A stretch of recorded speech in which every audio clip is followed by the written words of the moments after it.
Bismillahirrahmanirrahim. Assalamualaikum warahmatullahi wabarakatuh.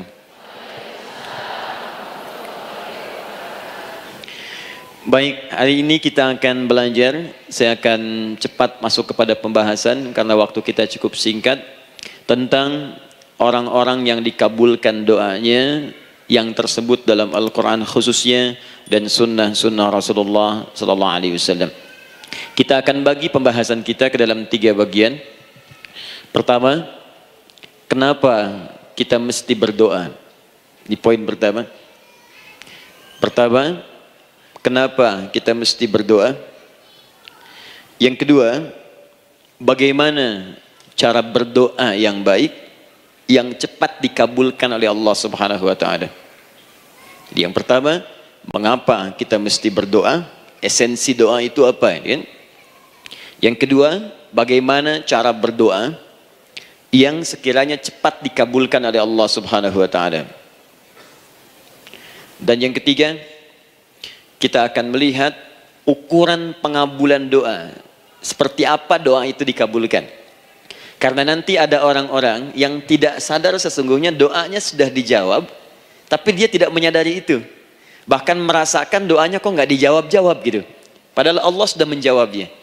Nah, seperti apa ukuran kita mengetahui bahwa doa kita telah terjawab, atau doa kita barangkali belum dijawab atau tidak dijawab? Apa ukuran ketiga hal itu? Itu yang coba kita turunkan di pembahasan pagi ini.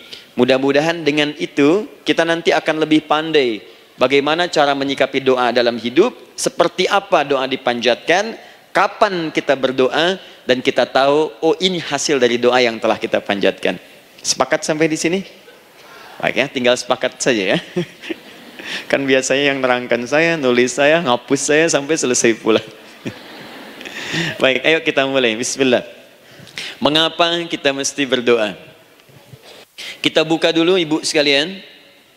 Ya, yang di ruangan ini ataupun yang di bawah, semuanya insya Allah memiliki kemuliaan yang sama di hadapan Allah Subhanahu wa taala, sesuai dengan keikhlasannya. Ya, sesuai dengan keikhlasannya, karena hadisnya umum sifatnya.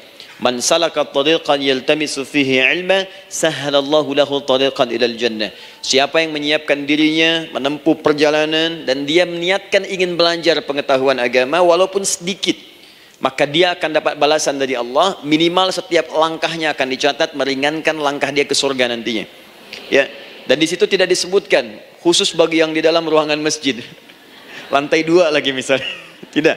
Ya, jadi yang di sekitaran, yang di depan semua berdasarkan niatnya, ya. Berdasarkan niat dan kuantitas amalannya. Di kuantitas itu tambah. Mungkin ustadz belum datang, ibu ada yang berzikir, ada yang baca Al-Qur'an, ada yang istighfar, itu yang nambah pahala. Ya. Kalau yang pasang status, pasang kamera, ya itu saya nggak tahu. Ayo kita kembalikan sini. Pertama, Quran surah ke-7 ayat 172. Quran surah ke-7 Al-A'raf ayat 172. Kemudian setelah itu diperintahkan dalam Al-Quran surah ke-40 Ghafir ayat ke-60. Lalu kita praktekkan ini dalam keseharian kita. Saya beri contoh misalnya Quran surah ke-2 ayat ke yang paling banyak nih dibaca 201. Kadang-kadang misalnya Quran surah ke-2 ayat 286. Banyaklah. Quran surah ke-7 ayat 23 misalnya, dan seterusnya. Ini bagian pertama.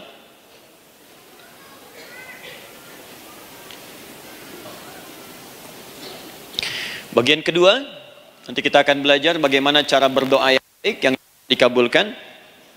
Kita ambil satu, Quran ke-2 ayat 186. Kemudian yang kedua kita ambil contoh Quran surah ke-17 ayat 110. Kemudian yang ketiga kita ambil contoh yang paling dahsyat di Al-Quran surah ke-3 ayat 38 sampai 39. Ada yang belum berdoa sudah dikabulkan. Masya Allah. Ini ada di Quran misalnya surah ke-3 ayat 31. Nanti turunan amalannya misal di Quran surah 51 ayat 15 sampai dengan 18. Saya bulati yang 18-nya. Ya, bagian ketiganya nanti kita uraikan di bagian akhirnya. Baik, kita bisa mulai insyaallah. Baik, kita bagian pertama, mari kita mulai. Saya ingin berkisah sejenak dengan menyampaikan Quran surah ke-7 Al-A'raf ayat 172. Allah berfirman, A'udzubillahi minasyaitonir rajim, wa idz akhadha rabbuka min bani adama min zuhurihim dzurriyyatahum wa ashhadahum ala anfusihim alastu bi rabbikum qalu bala syahidna. Ada ayatnya?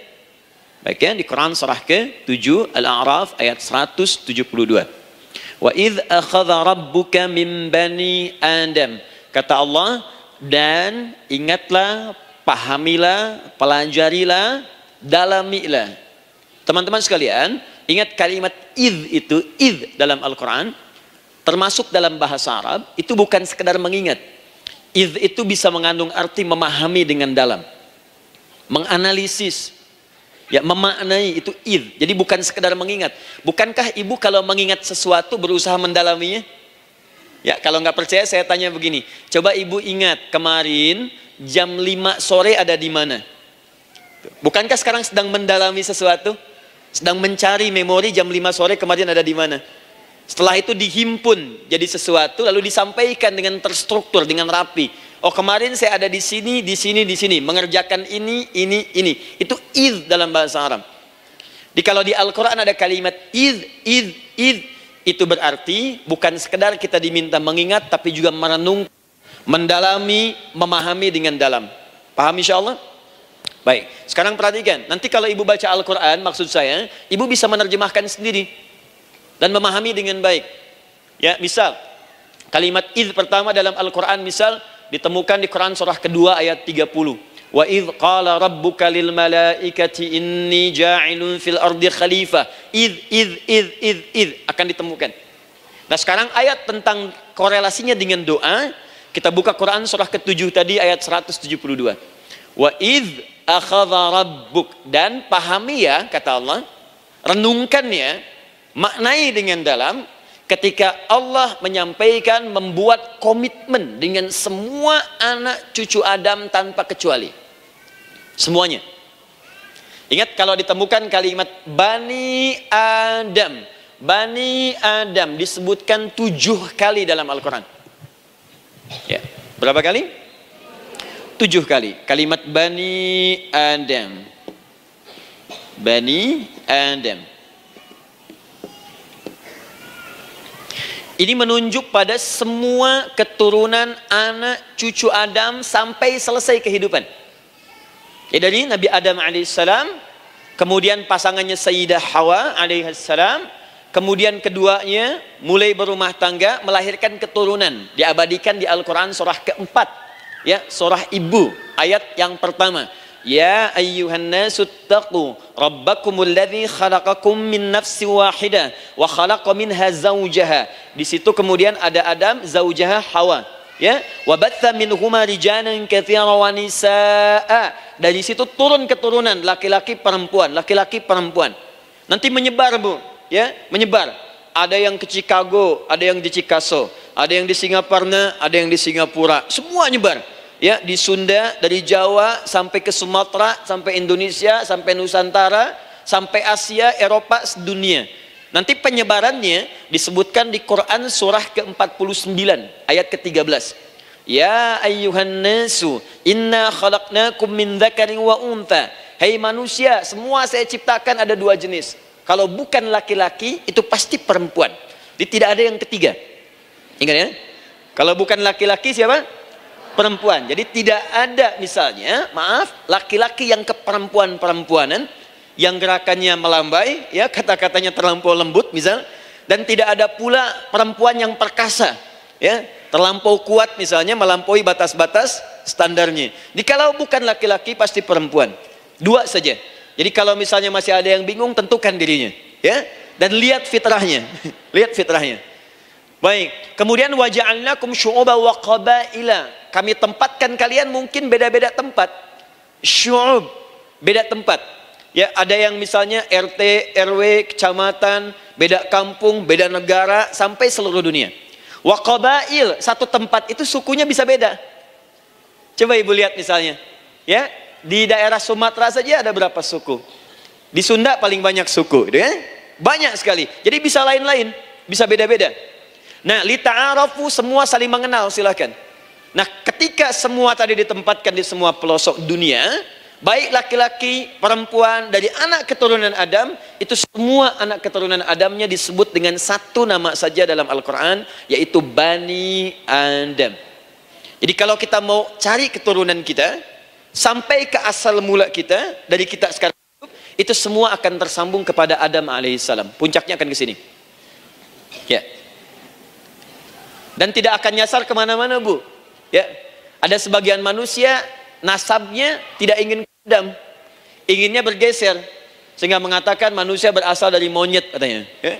Ada yang berkata begitu. Ibu sampaikan saja kalau bapak dari monyet, silahkan saja, jangan ngajak-ngajak saya, gitu ya. Nah, jadi semua manusia itu pasti akan kembali ke sini, ya, ke Adam alaihissalam. Karena itu saya pernah sampaikan termasuk di sini di hadapan ibu semua, masih ingat? Mukjizat pertama Rasulullah sallallahu alaihi wasallam saat lahir ke muka bumi. Ingat, Nabi itu sebelum dilantik menjadi Rasul dalam usia 40 tahun, turun surah Al-Alaq, itu diberikan oleh Allah keistimewaan tanda-tanda kenabian. Apa di antara tandanya? Allah perjelas nasab keturunannya sampai Nabi Adam, padahal lahirnya itu ayahnya sudah wafat. Di lahir beliau, ayahnya wafat, tapi nasabnya diperjelas sampai Nabi Adam. Sehingga jelas, orang tidak bisa menyoal. Ini orang nggak jelas nih, ya.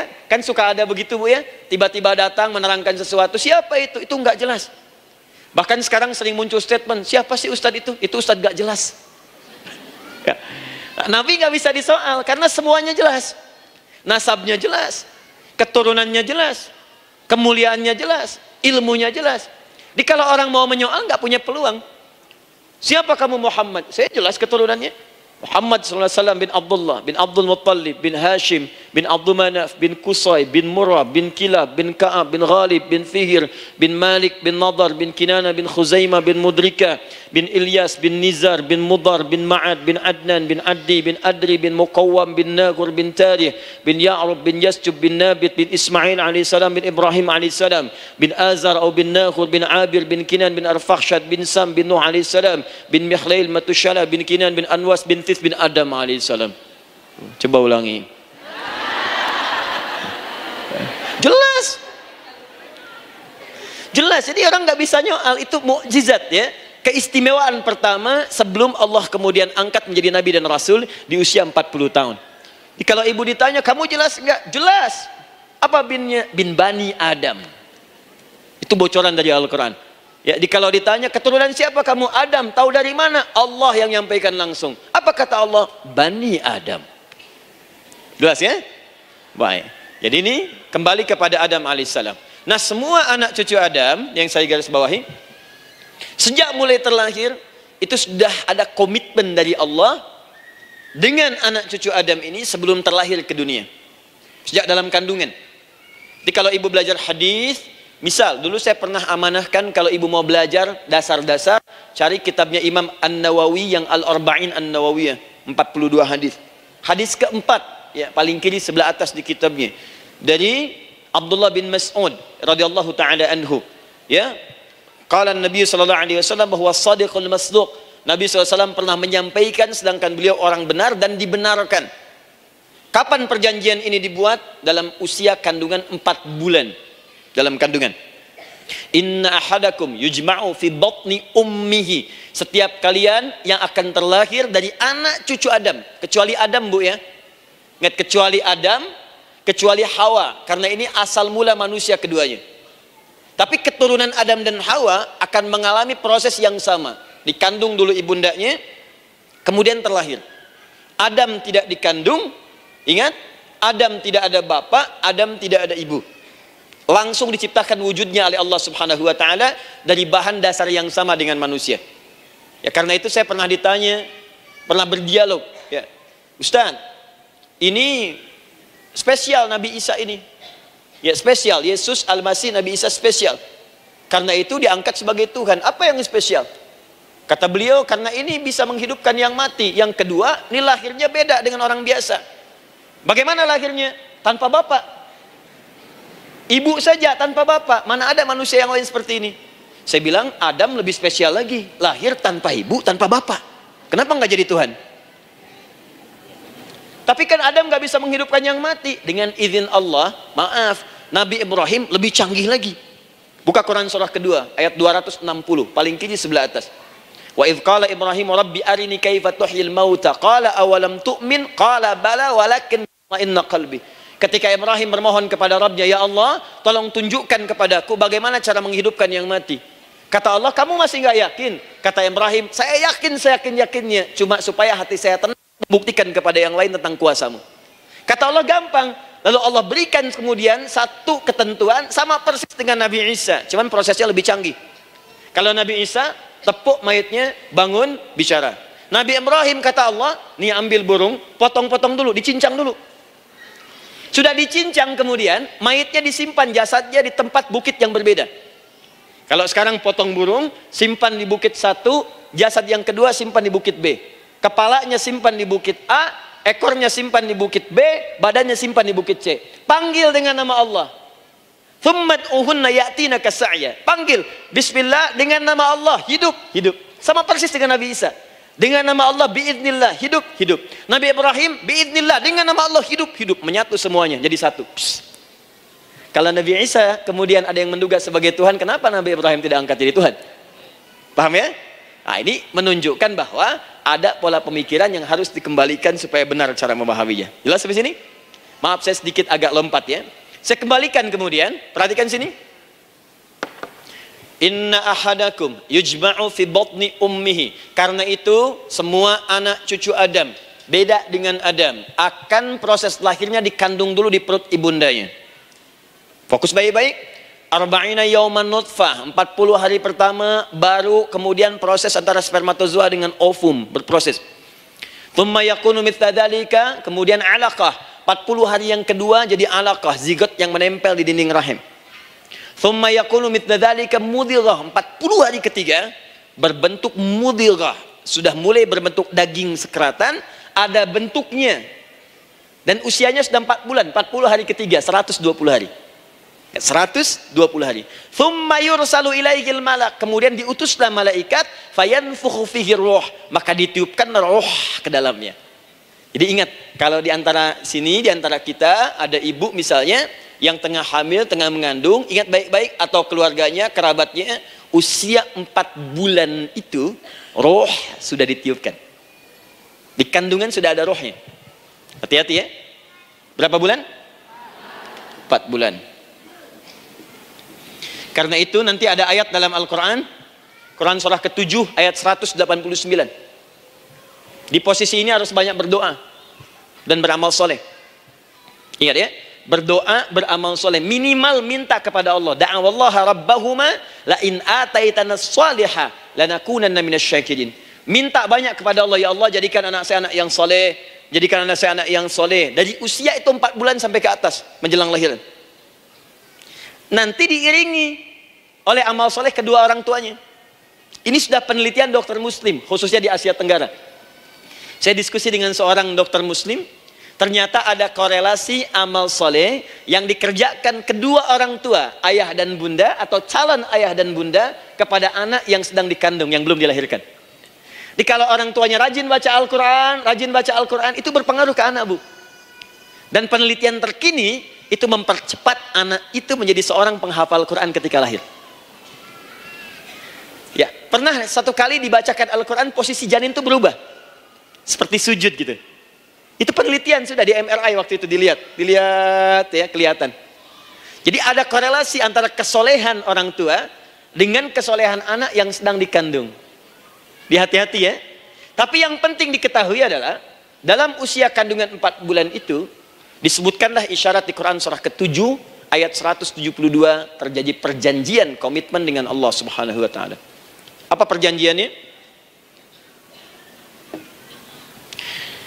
Wa idh akhadha rabbuka min bani Adama min zuhurihim dzurriyyatahum wa asyhadahum ala anfusihim. Lihat perjanjiannya, saya fokus di kalimat ini, alastu bi rabbikum. Rabb. Apakah engkau akan berkomitmen saat ini bersaksi? Karena kalimatnya bersaksi. Wa asyhadahum, dan mereka bersyahadat, bersaksi, komitmen. Di komitmennya menggunakan kata syahadat di sini. Karena itu nanti setiap bayi yang sudah terlahir dari rahim ibu manapun itu berada dalam keadaan suci karena sudah bersyahadat dalam perut ibundanya. Masih ingat hadis ini? Kullu mauludin yuladu 'alal fitrah. Setiap yang terlahir dari rahim perempuan manapun itu membawa fitrah. Apa di antara fitrah yang dimaksudkan itu? Fitrah keislaman, fitrah mengakui Allah sebagai Tuhan. Itu nanti ada di Quran surah ke-30 ayat ke-30, paling kanan sebelah atas. Quran surah 30 ayat 30.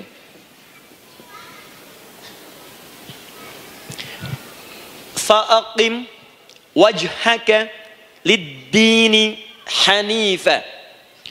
Hei setiap manusia, fa'aqim wajhaka, hadapkan, pasrahkan, arahkan dirimu sepenuhnya. Lid-dini, pada ketentuan ad-din, hanifa, dengan lurus. Di setiap manusia itu punya fitrah untuk beragama. Punya kecenderungan untuk mencari Tuhan. Silakan ibu cek, manusia manapun yang pernah hidup itu pasti akan mencari Tuhan. Silakan. Karena itu Allah beri jalan, begini cara mencarinya. Fitratallahi allati fataran nasa 'alaiha, itulah fitrah manusia yang telah Allah berikan pada dirinya bahkan sebelum dia terlahir. Di antara fitrah manusia ada kecenderungan untuk mencari Tuhan. Ada kecenderungan untuk mendekat kepada Allah. Bahasa Qur'annya din, lid-dini hanifa. Apa itu din? Itulah Islam. Quran surah ke-3 ayat 19. Inna dina indallahil Islam. Karena itu silakan cek, semua orang itu pasti akan mencari Tuhan. Setiap manusia. Ada yang melihat kayaknya ada di hewan, kayaknya ada di pohon, kayaknya ada di alam, kayaknya ada di patung, kayaknya ada di... mencari dia. Terus Allah beri jalan. Kalau kamu ingin mencari yang benar, din yang dimaksud Islam, diberikanlah tuntunan dalam Islam. Jelas sampai sini? Baik. Karena itulah kemudian setiap bayi yang terlahir itu disebut oleh Nabi dia suci, dia bersih karena telah membawa risalah Islam dalam dirinya. Hanya sayang nanti fa'abawahu yuhawwidanihi au yunassaranihi au yumajjisanihi. Lingkungan nanti akan merubah dia keluar dari fitrahnya. Bisa dipengaruhi, tiba-tiba berubah misalnya keyakinan. Bisa karena kejadian tertentu dia jauh dari Allah Subhanahu wa taala. Dia muslim, cuman karena kondisi tertentu, pekerjaan menjauhkan dia dari Allah, lupa sholat. Telenovela menjauhkan dia dari Al-Quran. WhatsApp, Facebook, media sosial melupakan dia dari ibadah. Coba ibu, kalau online setiap hari berapa kali dengan media sosial? Ganti status. Online dengan Allah berapa kali dalam sehari? Coba hitung. Online dengan Allah yang paling maksimal kan sholat fardu 5 kali. Kalau 1 kali 5 menit kali 5 cuma 25 menit. 25 menit online dengan Allah. Berapa menit online dengan media sosial yang tidak nyata? Dan cita-cita masuk surga. Ayo sini. Nah, saya belum selesai. Jadi yang pertama, dalam perjanjian 4 bulan ini, pertama ada komitmen bersyahadat menuhankan Allah. Tapi yang kedua, ini yang dahsyat. Perhatikan kalimatnya, fokus. Saat Allah memperkenalkan dirinya dalam kandungan kita, usia 4 bulan itu, dengan nama apa Allah memperkenalkan dirinya? Coba lihat ayatnya. Alastu bi rabbikum, dengan nama Rabb. Wa idh akhadha rabbuka min bani Adama dzurriyyatahum, awas, wa asyhadahum ala anfusihim. Alastu bi rabbikum, dengan nama Rabb. Nah, ibu sekalian, kata Rabb ini itu berasal dari kata ar-rububiyah. Ar-rububiyah yang berarti sifat merawat, memberikan semua kebutuhan. Saya ulang ya. merawat, memberikan semua kebutuhan, sudah, menyayangi, memaafkan, mengasihi, mengampuni. Masya Allah. Merawat, memenuhi sebuah kebutuhan, menyayangi, memaafkan, mengampuni. Jadi semua hal yang terkait dengan perhatian ada pada kalimat Rabb. Sifatnya disebut dengan rububiyah. Zat yang memperhatikannya disebut dengan Rabb, namanya Rabbun. Baik. Pelan-pelan. Seakan-akan Allah ingin berkata begini, hei, engkau buat perjanjian dengan saya sekarang. Engkau bersaksi, saya sebagai Tuhan, siap bersaksi, menuhankan saya. Nanti ketika kamu lahir, apapun yang kamu butuhkan dalam kehidupan, aku akan berikan. Kamu akan saya rawat, kalau sakit, kamu saya sembuhkan. Minta sesuatu yang kamu butuhkan, saya akan berikan. Kamu butuh sesuatu, saya akan hadir. Kamu salah minta maaf, saya maafkan. Kamu dosa minta ampun istighfar, saya ampuni. Kamu ingin sesuatu yang lebih baik, saya berikan. Pokoknya semua yang kamu inginkan selama engkau butuhkan itu baik, aku berikan. Kira-kira, maaf Bu ya, maaf sekali. Kalau ada yang nawarkan pada ibu, mau nggak ikut saya? Nanti sebuah kebutuhannya saya berikan. Kalau sakit saya berikan jaminan kesembuhannya. Kalau butuh sesuatu saya berikan. Kalau ingin ini itu selama butuh saya sampaikan. Kira-kira ibu nolak atau ikut? Baik. Ikutnya mikir dulu atau tidak? Tidak. Jangankan yang tinggi-tinggi Bu ya. Suami aja nawarkan. Mah mau nggak ikut papa? Papa nanti kasih handphone S10. Oh. Sama gelang nggak Pak? Ikut ya. Dan tanpa pikir. Dalam bahasa Arab, sesuatu yang disetujui tanpa difikirkan lagi, itu disebut bala namanya. Bala, sekali saja. Sekali, ya, tidak dua kali.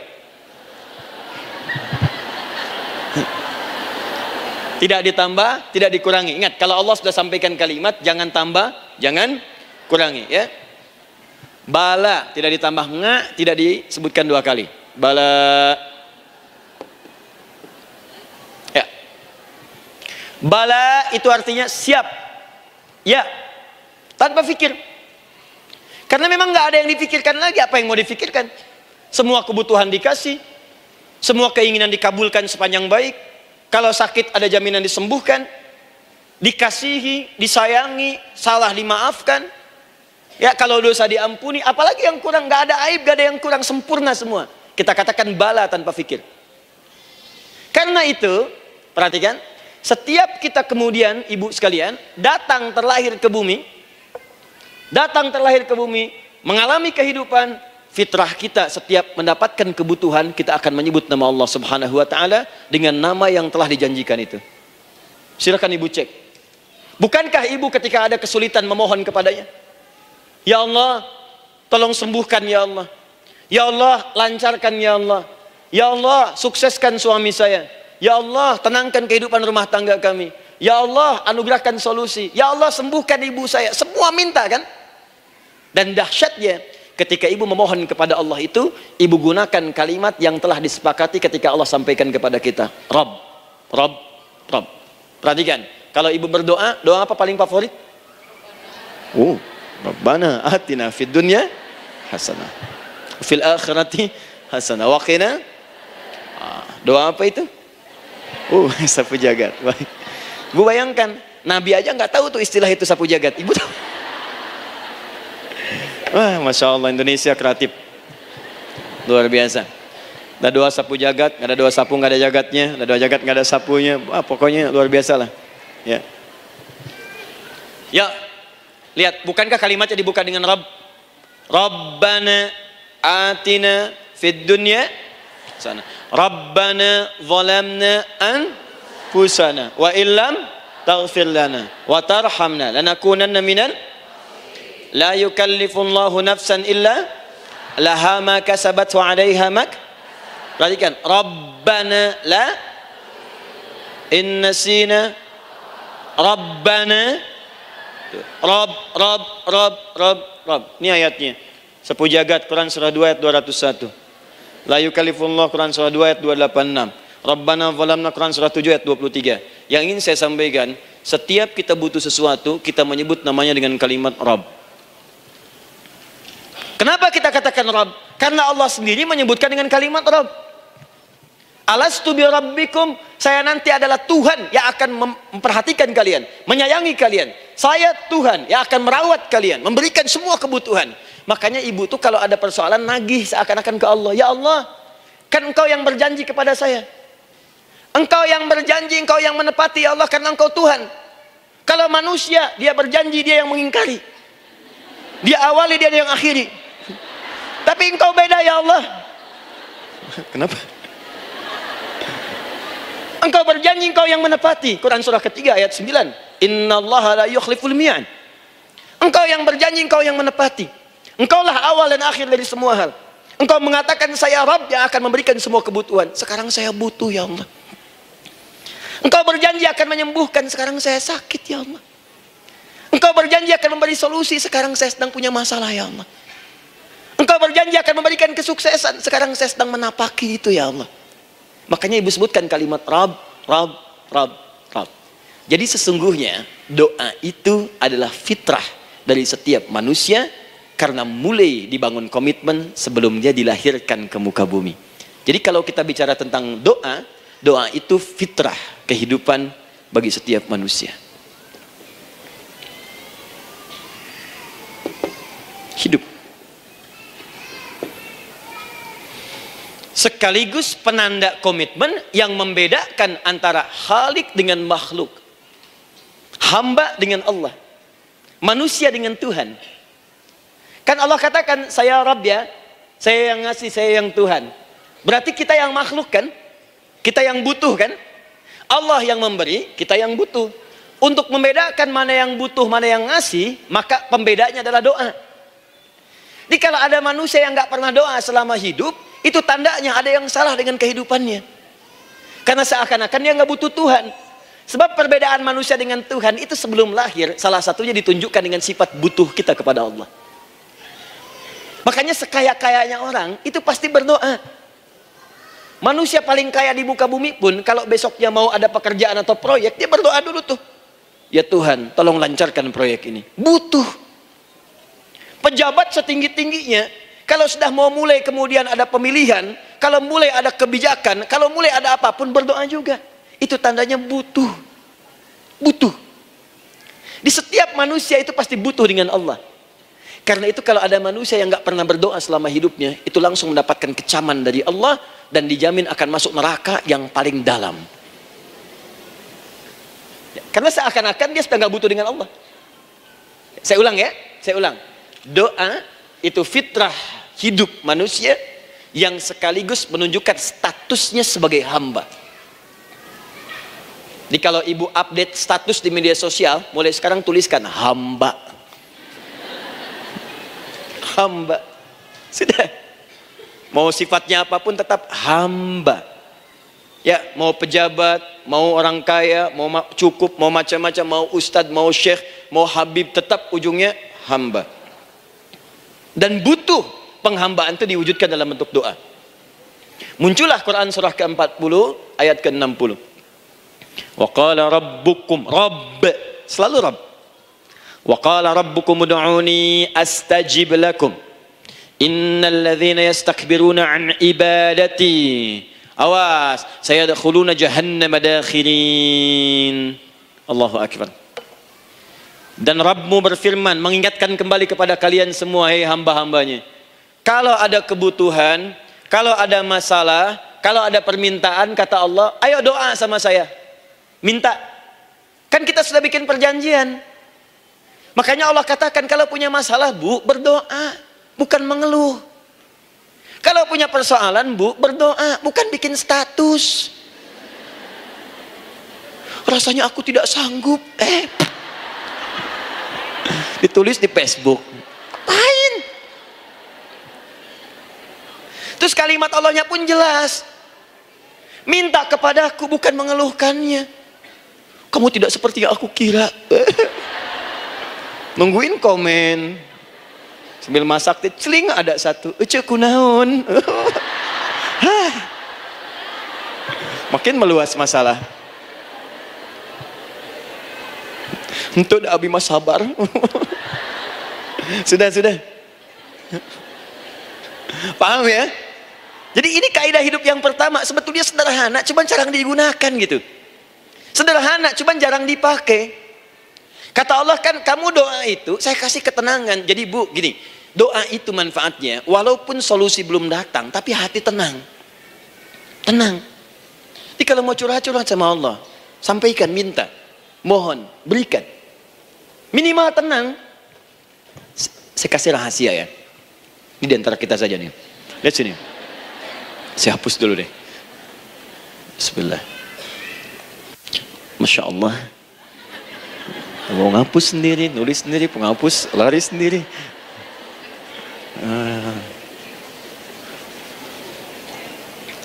Bismillah. Oh ini ada dua ya. Sini. Baik. Buka Quran surat 7 ayat 205. Quran surat 7 ayat 205. Doa itu disebut zikir di ayat itu. Jadi kalau ibu sedang berdoa, itu sedang berzikir. Wadhkur rabbaka fi nafsika tadarruan wa khifatan wa dunal jahri minal qaul. Ada ayatnya? Oke. Pakai Rabb lagi kan? Wadhkur rabbaka. Kalau engkau punya masalah, kata Allah, sekecil apapun, di rumah tangga kah, di kantor kah, kehidupan sosial kah, kata Allah, ayat sebut, minta kepada Allah, berdoa. Doa disebut dengan zikir. Zikir itu semua kegiatan yang membuat kita ingat Allah. Zikir. Baca Quran, zikir. Dalilnya Quran surah ke-15 ayat 9. Inna nahnu nazzalna dzikra. Kami turunkan Al-Quran sebagai zikir. Menghafal Quran, zikir. Quran surah 54 ayat 17, ayat 22, ayat 32, ayat 40. Walaqad yassarnal Qur'ana lidzikri. Kami akan mudahkan Al-Quran untuk diingat, dihafalkan. Zikir, sebagai zikir kepada Allah. Ibu selepas sholat, baca subhanallah, alhamdulillah, Allahu Akbar, zikir. Quran surah keempat, ayat 103. فَإِذَا قَضَيْتُمُ الصَّلَاةَ فَاذْكُرُوا اللَّهَ. Maka jika anda telah tuntas mengerjakan sholat, segera berzikir kepada Allah. Sholat sendiri, zikir. Quran surah ke-20, ayat ke-14. Innani anallahu la ilaha illa ana fa'budni wa aqimis salata li dzikri. Saya Allah, kata Allah. Tidak ada Tuhan selain saya. Sembah saya. Bagaimana menyembah Allah? Tunaikan salat sebagai zikir kepada Allah. Zikir. Di zikir semua amalan yang mendekatkan kita dengan Allah. Doa itu satu dari bagian zikir. Tapi tahukah ibu fungsi zikir yang paling utama itu apa? Quran surah 13 ayat ke-28. Ala bidzikrillahi tatmainnul qulub. Yakinkan pada dirimu, kalau zikirmu benar kepada Allah, maka dia akan berdampak kepada hati menjadi lebih tenang. Zikir itu manfaat pertamanya membuat hati tenang, Bu. Tadi saya contohkan. Baca Al-Quran zikir kan? Jadi kalau ibu sedang tidak tenang, sedang gelisah, ada masalah, daripada mengeluh sana sini, wudu, Bu, wudu. Ambil mushaf. Baca. Saat baca itu mungkin solusi belum datang, tapi hati itu lebih tenang. Kaitan dengan bahasan kita, doa, minta.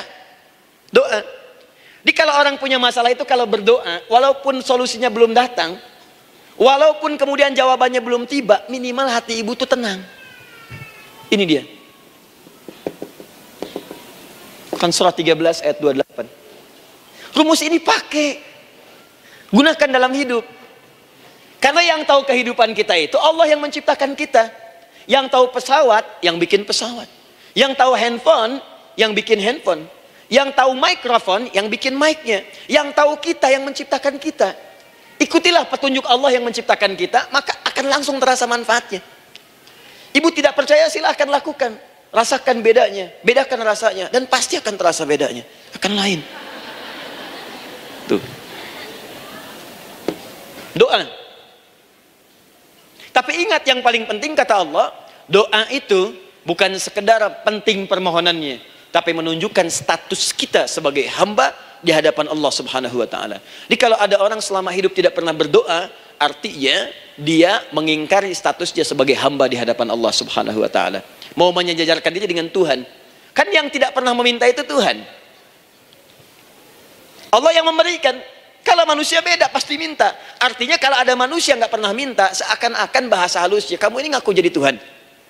Saya tempatkan kau di neraka jahanam yang paling bawah. Jahanam itu Bu, belum masuk saja sudah terasa. Terasa. Buka ibu Quran surah misalnya ke-40 Ghafir tuh. Ya, ayat 45 sampai dengan 47-nya. Sebelumnya lagi lihat Quran surah ke-8 ayat ke-50.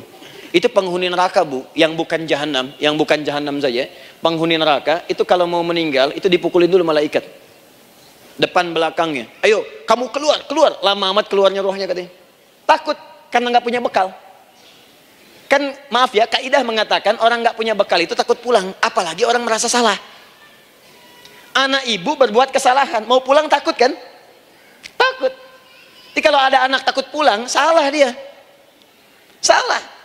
Kemana anak nggak pulang-pulang, pasti ada yang salah karena nggak berani pulang.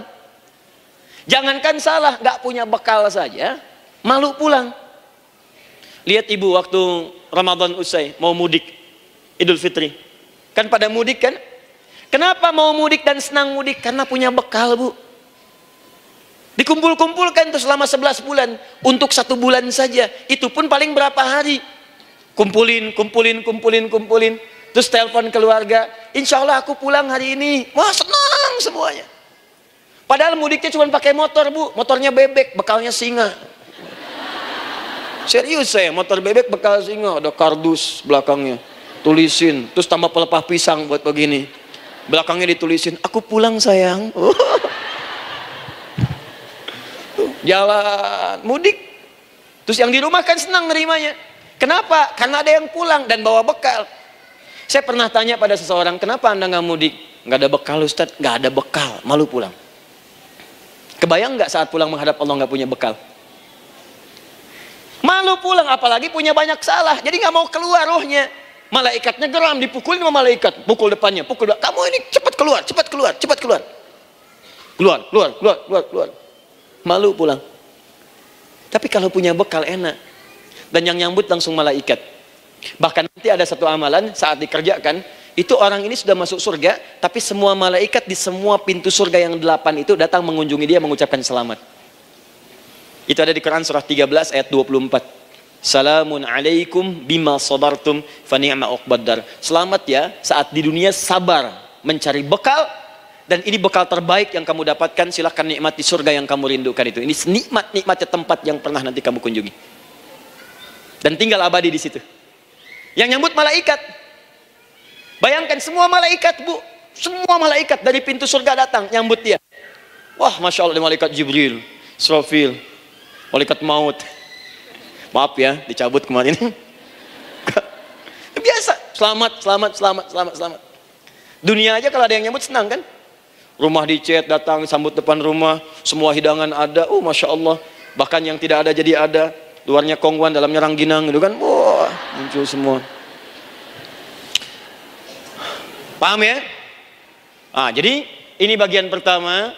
Jadi kita katakan kenapa manusia mesti berdoa? Jawabannya karena manusia itu hamba. Dan doa itu adalah fitrah, bagian dari kehidupan. Kenapa manusia mesti berdoa? Karena ada komitmen dari Allah.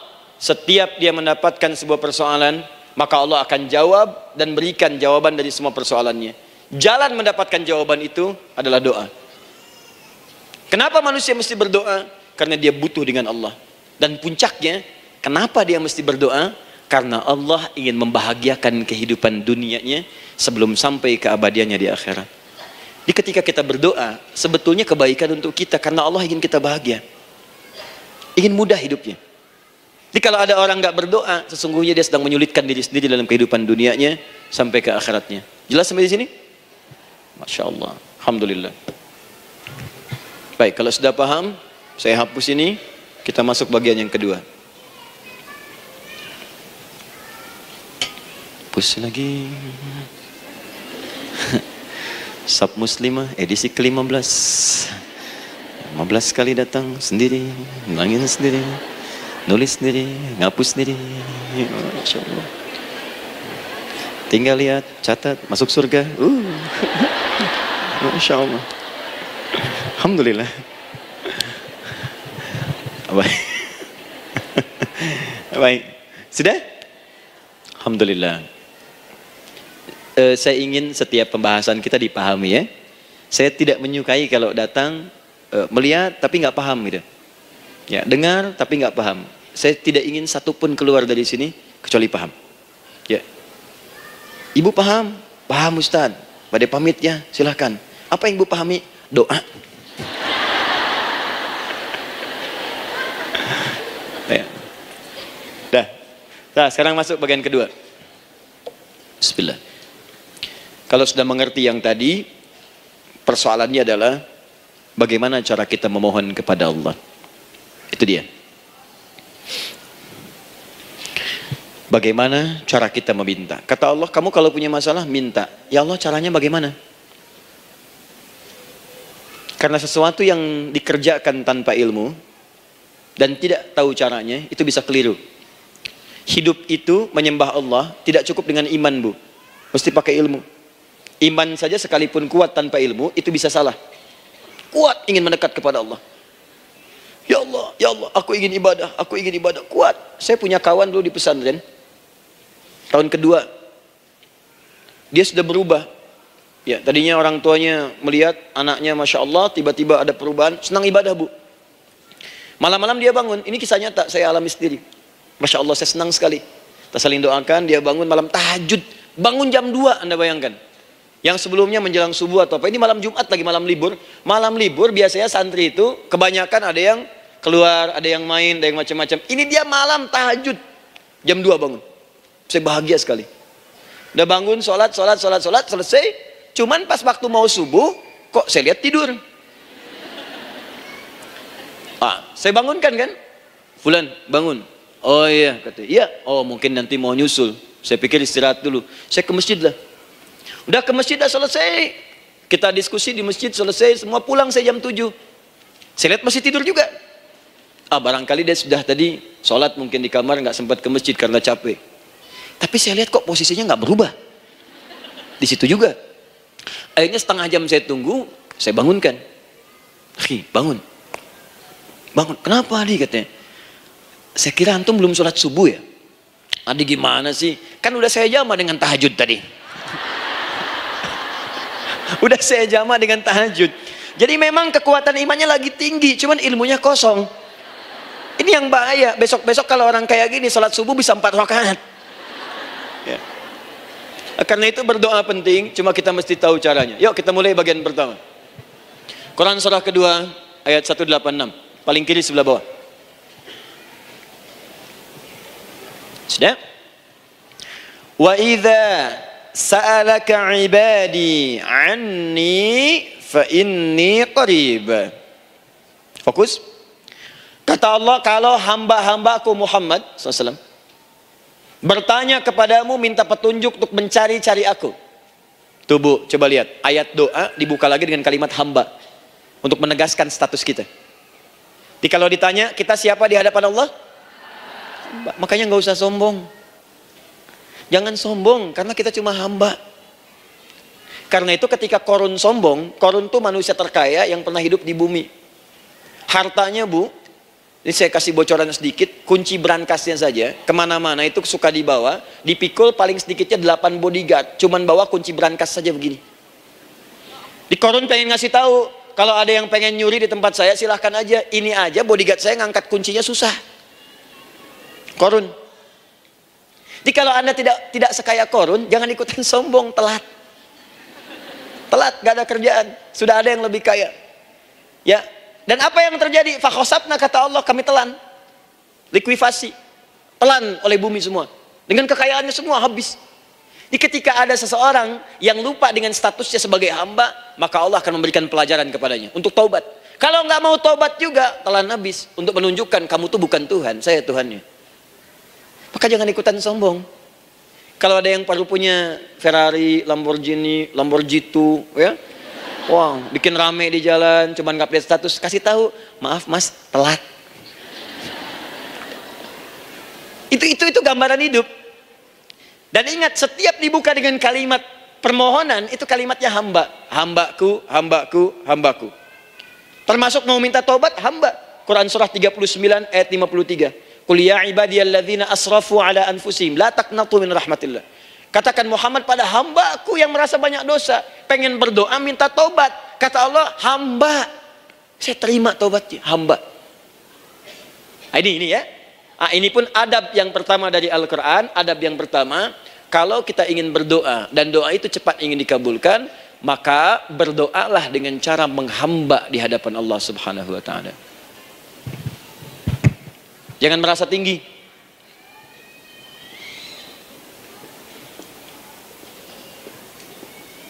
Saya turunkan caranya. Bagaimana cara menghamba itu dengan cara yang baik? Fokus. Wa idza sa'alaka 'ibadi 'anni, Muhammad SAW, jika ada hamba-hambaku bertanya padamu tentangku, ingin mencari-cari aku. Masya Allah, ibu maaf ya, biasanya kan kalau orang mencari Allah, ingin mendekat kepada Allah, entah itu datang ke masjid, bangun malam, biasanya motifnya cuma dua. Satu, ada kebutuhan, pengen berdoa, terus dekat sama Allah. Besok mau arisan, malamnya tahajud. Anak mau ujian baru puasa, kan?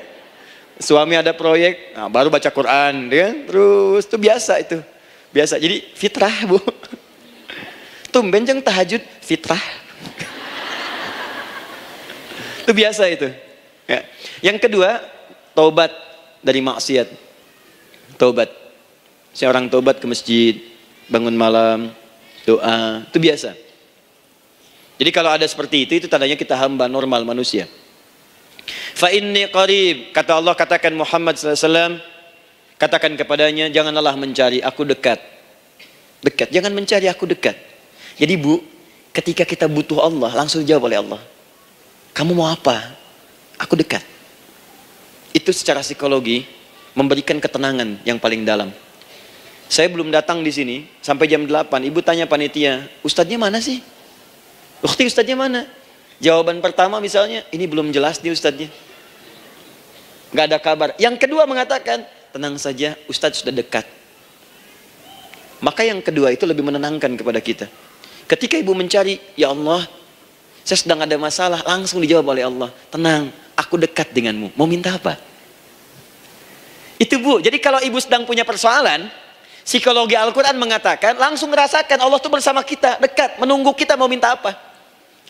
Ibu punya masalah dengan suami, ingin mengadu. Lu kata Allah, saya dekat, kamu kenapa? Ada masalah apa? Ayo minta, ayo cerita. Mohon. Ibu punya masalah dengan anak, ibu punya masalah dengan tetangga, di pekerjaan, kehidupan sosial. Kata Allah, saya dekat. Nah, perasaan itu hadirkan dalam jiwa kita.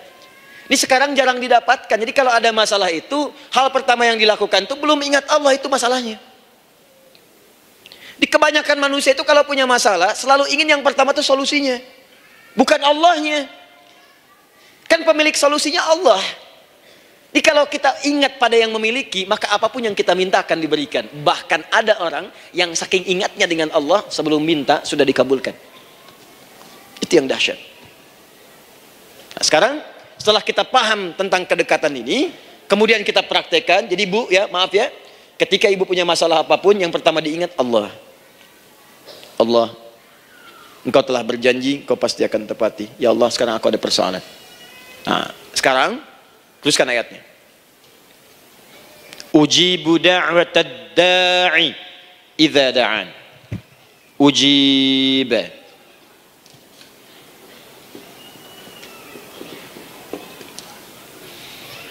Ujibu da'watad da'i idza da'an. Aku pasti akan menjawab, mengabulkan setiap doa hambaku jika dia bermohon kepadaku. Saya ingin ajarkan sedikit di gramatikal bahasa Arab. Ujib itu disebut dengan fi'il mudhari namanya. Saya kasih rumus cepat bu ya. Insya Allah kalau ibu fokus dengan rumus ini, ibu nanti bisa memahami Al-Quran dengan baik. Saya kasih satu kalimat, hafalkan baik-baik. Ini gampang kok. Anita. Ya, Anita. Sudah? Anita. Baik. Hamzah, nun, ya, ta. Satukan Anita. Kalau di dalam kalimat ibu baca Al-Quran, di depannya ada huruf hamzah ini, atau nun, atau ya, atau ta, maka itu rumus mudhari namanya. Gak usah dihafalkan mudharinya, ya, gak usah dihafalkan sampai bikin misalnya satu ungkapan Anita istrinya Pak Mudhari, gak usah, gak ada kerjaan, ya, gak usah dihafal. Saya hanya ingin tunjukkan pemahaman. Kalau ada bentuk seperti ini punya 3 makna. Kalau dalam bahasa Inggris itu disebut present, ya, continuous, dan future. Present, continuous, and future. Sekarang, terus, sampai kapanpun. Sekarang, terus berlangsung, continuous, and future, sampai kapanpun di masa depan. Ini bentuknya disingkat dengan rumus ini, Anita.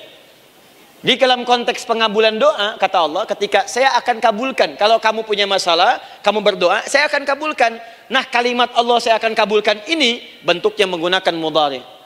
Ada hamzah di depannya, ujib. Artinya apa?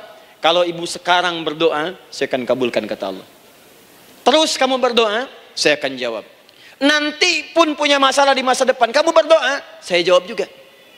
Jadi artinya, tidak ada doa yang sia-sia. Semua doa, ingat, sepanjang kita butuhkan, pasti Allah berikan. Doa itu, sepanjang kita butuhkan, pasti akan dijawab.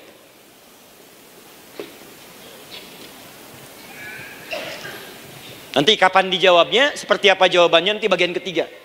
Kadang-kadang minta sekarang, dijawabnya nanti. Minta sekarang, dijawab sekarang. Ada yang mintanya A, dijawabnya B, itu yang paling dahsyat. Ya. Jadi kalau saya tanya, kalau kita berdoa, dijawab tidak oleh Allah? Ya, itu janji Allah. Setiap orang berdoa, pasti dijawab. Nah, hanya persoalannya, seperti apa doa yang cepat dijawab itu? Apakah semua doa langsung dijawab seketika? Akankah mendapat jaminan langsung dijawab? Ternyata kalimat dijawab ini diikat dengan syarat ketentuan berlaku. Apa di antara syarat dan ketentuannya ini? Teruskan ayatnya. Falyastajibuli. Syarat pertama. Kalau doamu ingin cepat aku jawab, falyastajibuli. Maka engkau pun harus cepat merespon setiap seruanku. Jawab seruanku dengan cepat. Doa ingin dijawab oleh Allah, maka kata Allah, kamu pun harus menjawab setiap seruanku. Jawab seruan Allah.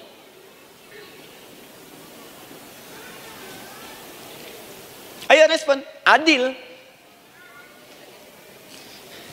Maunya dapat gaji aja, kerja nggak mau. Ya?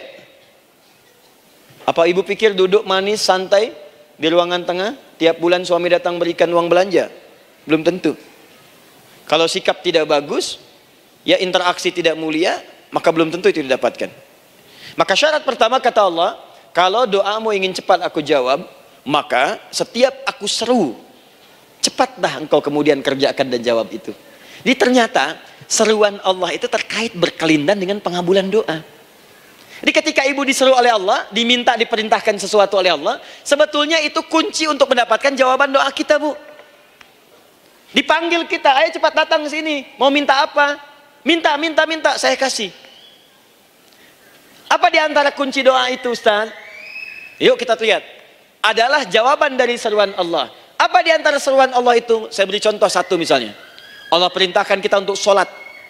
Bahkan diseru, diingatkan 5 kali dalam sehari. Sholat.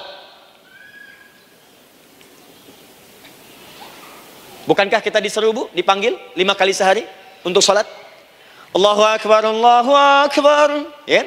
Diingatkan kan? Ayo, ingat Allah, ingat Allah, ingat Allah, ingat Allah. Allah Maha Agung, Maha Besar semuanya. Dan seterusnya. Perhatikan baik-baik. Apa tujuan Allah menyeru kita dalam sholat? Ternyata bukan ingin memberikan beban ruku dan sujud. Bukan sujudnya yang penting. Karena semua makhluk tidak sujud pun tidak akan menurunkan status Allah sebagai Tuhan. Allah tetap Allah, gak ada ruginya. Yang rugi kita. Ternyata ketika disuruh sujud, disuruh ruku itu, ternyata yang ditunggu itu bukan ruku sujudnya. Allah nunggu, punya masalah apa? Mau minta apa? Karena itu dalam ilmu fikih, ibu buka semua kitab fikih. Salat itu secara bahasa disebut dengan doa. Nama lain dari doa adalah salat. As-salatu hiya doa. Salat adalah doa.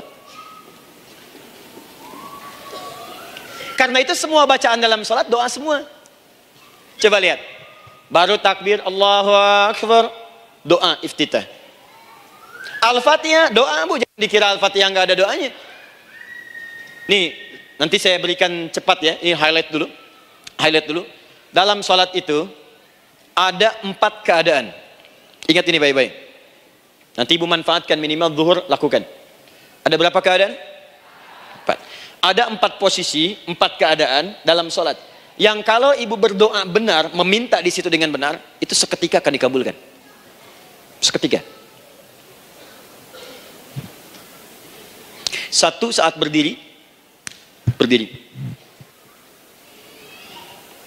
2, saat ruku'. Ruku'. 3, saat sujud. 3, saat sujud. 4, sesaat sebelum salam. Berdiri, ruku', sujud, sesaat sebelum salam. Baik, sebelum saya bahas lebih jauh, saya ingin sampaikan dulu. Jadi ternyata ketika kita diminta oleh Allah menunaikan sholat, itulah cara kita memohon, Bu. Itulah waktu kita meminta. Dan dahsyatnya dalam sehari itu 5 kali ditungguin, Bu. Mana ada manusia di muka bumi ini buka pintu rumahnya 5 kali sehari cuma untuk memberikan apa yang dibutuhkan. Sesoleh-solehnya Ustadz, gak ada yang mengatakan, ayo 5 kali sehari datang aja ke rumah saya. Kalau butuh apa-apa ambil. Butuh kulkas, ambil kulkasnya. Butuh TV, ambil. Gak ada begitu. Allah itu maha baiknya, 5 kali sehari dipanggil. Dari subuh sampai zuhur. Kita bangun tidur aja, punya masalah nggak? Ayo minta, disuruh sholat 2 rakaat. Dan sholatnya nggak usah banyak-banyak, 2 rakaat aja dulu supaya nggak ada beban. Itu pun kadang-kadang masih lupa berapa rakaat kita sholat. Ya. Ayo sujud, disuruh minta, punya masalah nggak? Terus dari subuh sampai ke siang dipanggil lagi, punya masalah lagi nggak? Disuruh zuhur 4 rakaat. Karena waktunya cukup panjang, suruh 4. Ayo minta. Ada masalah apa? Minta sujud kita. Minta mohon. Dari zuhur ke asar ditanya lagi, ada masalah nggak? Panggil lagi. Ke maghrib sampai ke isya sebelum tidur, supaya tidurmu enak, masalah nggak ada, tenang, nikmat, nyaman istirahatnya. Ada masalah nggak? Disuruh sholat lagi. Jadi kalau orang paham sholat itu kunci kebahagiaan, dia akan senang menunaikan sholat. Makanya ketika ibu bertanya, kenapa saya sholat? Dijawab oleh muadzin, hayya 'alas shalah, ayo sholat. Kenapa sih sholat? Hayya 'alal falah, yuk bahagia, ayo tenang, yuk dapatkan apa yang kamu inginkan, falah. Jadi kalau orang paham sholat itu menyelesaikan persoalan, tentu orang akan berbondong-bondong semangat untuk menunaikan sholat. Cuman sayang segelintir orang itu menilai sholat sebagai beban. Jadi sebagai kewajiban beban saja, makanya sholatnya nggak nikmat. Karak tadi duhur, ayeuna asar deui. Tuh. Ya bagaimana doanya bisa dijawab? Anda datang pada orang, tapi datangnya dengan marah-marah. Datangnya dengan mencelanya. Ya bagaimana dia bisa memberikan kebutuhan Anda? Anda datang pada Allah dengan niat yang tidak ikhlas. Setelah itu kemudian menggunjingkannya, bagaimana bisa dijawab? Tuntutan tinggi. Tapi datang tidak membawa prestasi, ya bagaimana bisa diberi? Catat tuh, bikin status. Paham ya? Nah ini bagian pertama. Jadi cara pertama, respon kata Allah, seruan Allah. Rumus pertama sholat. Nah sekarang saya ajarkan lagi. Ini belum selesai nih Bu. Ini panjang bahasannya nih. Sampai jam berapa kita? 10 ya? Oh, mau sampai jam 5 silahkan. Saya jam 10 selesai. Ya. Lihat sini. Oke, saya punya sekitar 1 jam kurang ke depan. Saya ingin terangkan sedetil-detilnya gitu ya. Dan saya hanya menyampaikan isi Al-Quran. Quran, hadis, Quran, hadis. Sekarang gini, Ustadz saya sekarang paham, sholat berarti kunci untuk menyelesaikan masalah. Di sholat saya akan memohon. Sekarang Ustadz, bagaimana cara saya merespon sholat? Kan kata Allah, saya menyeru, respon gitu kan? Kita dipanggil sholat nih, Allahu Akbar, dipanggil. Bagaimana cara meresponnya? Sebelum minta. Awas, ibu ingin datang mengajukan proposal. datang kepada wali kota, datang kepada gubernur, datang kepada presiden, datang kepada menteri sebelumnya. Bukankah ibu mempersiapkan diri? Penampilan ditata, proposal dibagus-bagusin, itu kan? Yang paling hebat itu kadang-kadang malam-malam latihan depan cermin. Bapak wali kota yang saya hormati, lihat semuanya tuh. Dan yang paling luar biasa, maaf ya, janjian jam 7 dengan Pak Wali Kota, datang jam 6 ke Balai Kota. Sekarang ibu punya janji dengan Allah. Janji itu sudah diketahui sebelum pertemuannya. Kalau tidak percaya, 5 waktu ini ibu sudah hafal, Bu. Ya, bahkan disuruh ngapalin oleh Allah. Buka Quran surah ke-4. Surah ibu, surah mama, An-Nisa. Ayat 103, Quran surah 4 ayat 103. فَإِذَا قَضَيْتُمُ الصَّلَاةَ فَاذْكُرُوا اللَّهَ قِيَامًا وَقُعُودًا وَعَلَى جُنُوبِكُمْ فَإِذَا اطْمَأْنَنْتُمْ فَأَقِيمُوا الصَّلَاةَ. Lihat ujung ayatnya, lihat ujung ayatnya. Inna as-salata kanat 'alal mu'minina kitaban mawquta. Sungguh semua waktu salat itu telah ditetapkan waktunya bagi orang beriman. Itu terjemahan biasa. Kalau terjemahkan pakai ilmu balaghah, sungguh orang beriman itu hafal waktu-waktu salat. Tahu waktunya. Apalagi kalau di waktu itu ibu punya kepentingan, pasti hafal. Kalau ibu benar memprioritaskan sholat dan menilai sholat sebagai solusi hidup, menilai sholat sebagai kebutuhan, ibu pasti akan hafalkan itu, Bu. Nih ya, ibu dapat bagian arisan nih, bulan ini misalnya. Dan memang bagian jatah ibu, demi Allah saya katakan, sebulan sebelumnya ibu sudah hafal tanggalnya kapan. Bahkan di kalender tuh diwarnain. Papa, bagian mama nanti bulan ini. Tuh. Dicatat semua, di tempat siapa, jam berapa, datang dengan penuh keceriaan dan kebanggaan. Luar biasa. Hanya untuk urusan dunia, yang itu habis gitu. Jika dia tidak meninggalkan ibu, ibu yang meninggalkan dia duluan. Sekarang 5 kali sehari, semua diberikan, bahkan lebih daripada dunia dan seisinya. Harusnya sih wajarnya dihafalkan waktunya, dan ibu hafal. Ayo, subuh jam berapa sekarang? Lihat sini, bukan ke atas. Ditutup tuh.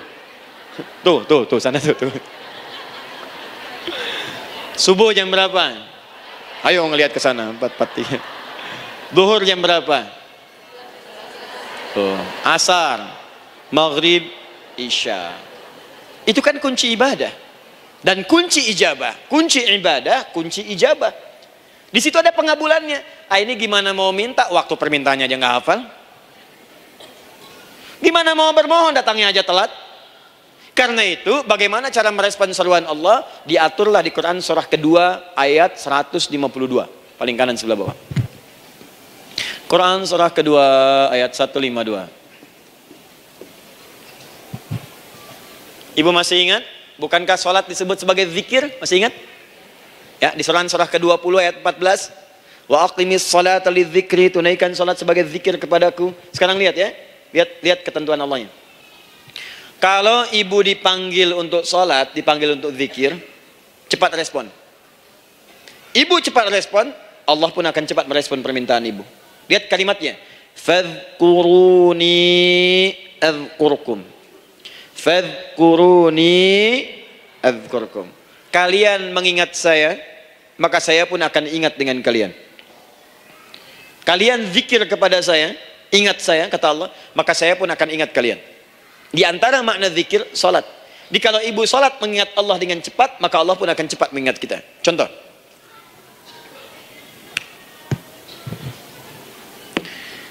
Saya ambil waktu subuh misalnya. Di Bandung 4-3-3. 4-4-3. Oh, lihat kesan lagi terjadi perbedaan pendapat. Ya. Ada yang 4-3-3, ada yang 4-3-4, ada yang 4-3-5, dan seterusnya. Yang ambil tengah-tengah lah, 4-3-5 misalnya. Kalau 4-3-5. Lihat sini, fokus. Allahu Akbar, Allahu Akbar. 4-3-5. Dipanggil salat, diseru. Kan tadi rumusnya di Quran surah 2 ayat 186. Faliyastajibuli. Kalau diseru cepat jawab, gitu kan? Nah, terus diseru 4-3-5 adzan. Allahu Akbar, Allahu Akbar.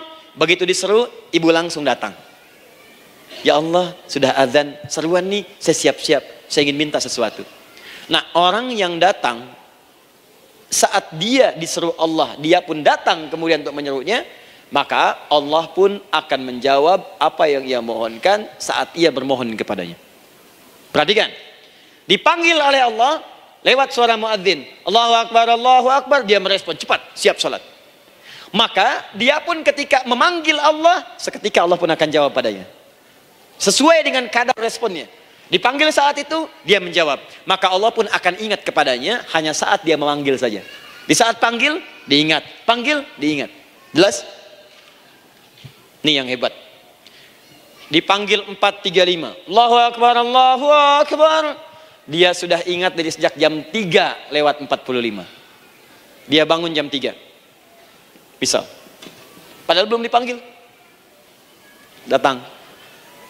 Bahkan Masya Allah, melakukan warming up dulu, tahajud, istighfar, baca Al-Quran sebelum dipanggil. Masya Allah Bu, ibu mau datang misalnya ke istana, janjian jam 7, datang jam 6, di situ ibu kerjakan yang baik-baik dulu. Wah lihat, terus kelihatan CCTV kan, wah ini orang bagus banget nih, mulia, bagus, sampah diambilin disapu, kelihatan. Itu ibu belum datang pun udah dipanggil duluan. Ada orang yang belum dipanggil sudah datang menghadap Allah. Tahajud dia, zikir dulu, istighfar dulu. Ini orang, maaf ya, walaupun dia belum memanggil Allah, Allah sudah menyelesaikan semua persoalannya. Di orang-orang yang selalu ingat kepada Allah, walaupun Allah dalam waktu tidak memanggilnya, maka Allah akan mengingatnya sekalipun orang ini belum bermohon kepadanya. Maka ibu nanti akan temukan orang-orang yang langsung diselesaikan persoalannya oleh Allah bahkan sebelum dia bermohon kepadanya. Ada orang yang seakan gak punya masalah Bu. Bukan gak punya masalah, sebab setiap dia punya masalah, masalahnya diringankan oleh Allah. Seakan-akan gak ada beban. Ah ini indah hidupnya, enak. Butuh sesuatu, sebelum nyari, datang. Ada persoalan, senyum dikit, selesai. Orang macet mengeluh, bikin status, dia macet malah senang. Dan hatinya dilapangkan oleh Allah. Bayangkan ada janji rapat jam 9, setengah 9 masih macet. Diprediksi di Google akan sampai 2 jam lagi. Yang lain mengeluh, telepon sana, telepon sini, ini. Dia enggak aja, lapang aja. Alhamdulillah ya Allah kasih macet. Murotal, saya mau dengerin surah Al-Baqarah. Buka, hafalin. Partnernya nelpon. Sampai di mana akhi? Ini sampai di surah Al-Baqarah ayat 186. Tidak ada yang sia-sia dari Allah. Sabar ya di sana. Ya, atau kita bisa koneksikan dari sini apa yang bisa saya selesaikan sekarang di sini sehingga sampai sana kita tinggal kesimpulan saja. Tenang hatinya. Gak ada gerasak, gerusuk, gelisah gini, telepon sana sini, klaksonin, dasar lampu merah, lama, birunya sebentar. Padahal biru nggak ada, yang ada hijau kan. Jadi kalau sudah begitu enak Bu. Yang perempuan ada di Quran Maryam. Maryam kan perempuan. Dan Maryam itu bukan nabi, bukan rasul. Ingin memberikan pesan kepada ibu, perempuan dimanapun. Tidak harus jadi nabi supaya doa cepat dikabulkan. Tidak harus menjadi rasul. Ini Maryam bukan nabi, bukan rasul. Tapi dia ini luar biasa. Sebelum dipanggil, udah datang. Zikirnya tak terlukiskan. Mohon kepada Allahnya luar biasa. Menjaga diri dari hal yang dilarang oleh Allah. Apa hasilnya? Sebelum diberikan bahkan oleh pamannya, sudah ada kebutuhannya. Quran surah ketiga ayat 37. Kullama dakhala 'alaiha Zakaria al-mihraba wajada 'indaha rizqa. Setiap pamannya mau memberikan kebutuhan Maryam sudah ada di dalamnya, Bu. Sudah ada. Itu luar biasa. Mau makan, makanan ada. Mau anggur, anggur ada. Ya. Wah, itu luar biasa, Bu. Jadi bermohon bahkan sebelum waktunya. Sentuhlah ia tepat di hatimu, maka ia akan jadi milikmu untuk selamanya. Wah. Nah, itu doa tuh. Aduh, mana-mana. Paham? Tuh. Jadi kalau yang standar-standar saja itu biasa. Maka datang sebelum waktunya. Datang. Atau datang pas dipanggil. Standar. Jadi kalau 4.35 adzan, Allahu Akbar, Allahu Akbar. Ibu bangun. Siap sholat, siap sholat. Itu standar. Yang dulu bahagia. Naikin lagi levelnya. Yang celaka itu ya ini nih. Dipanggil 4.35, baru bangun 5.34.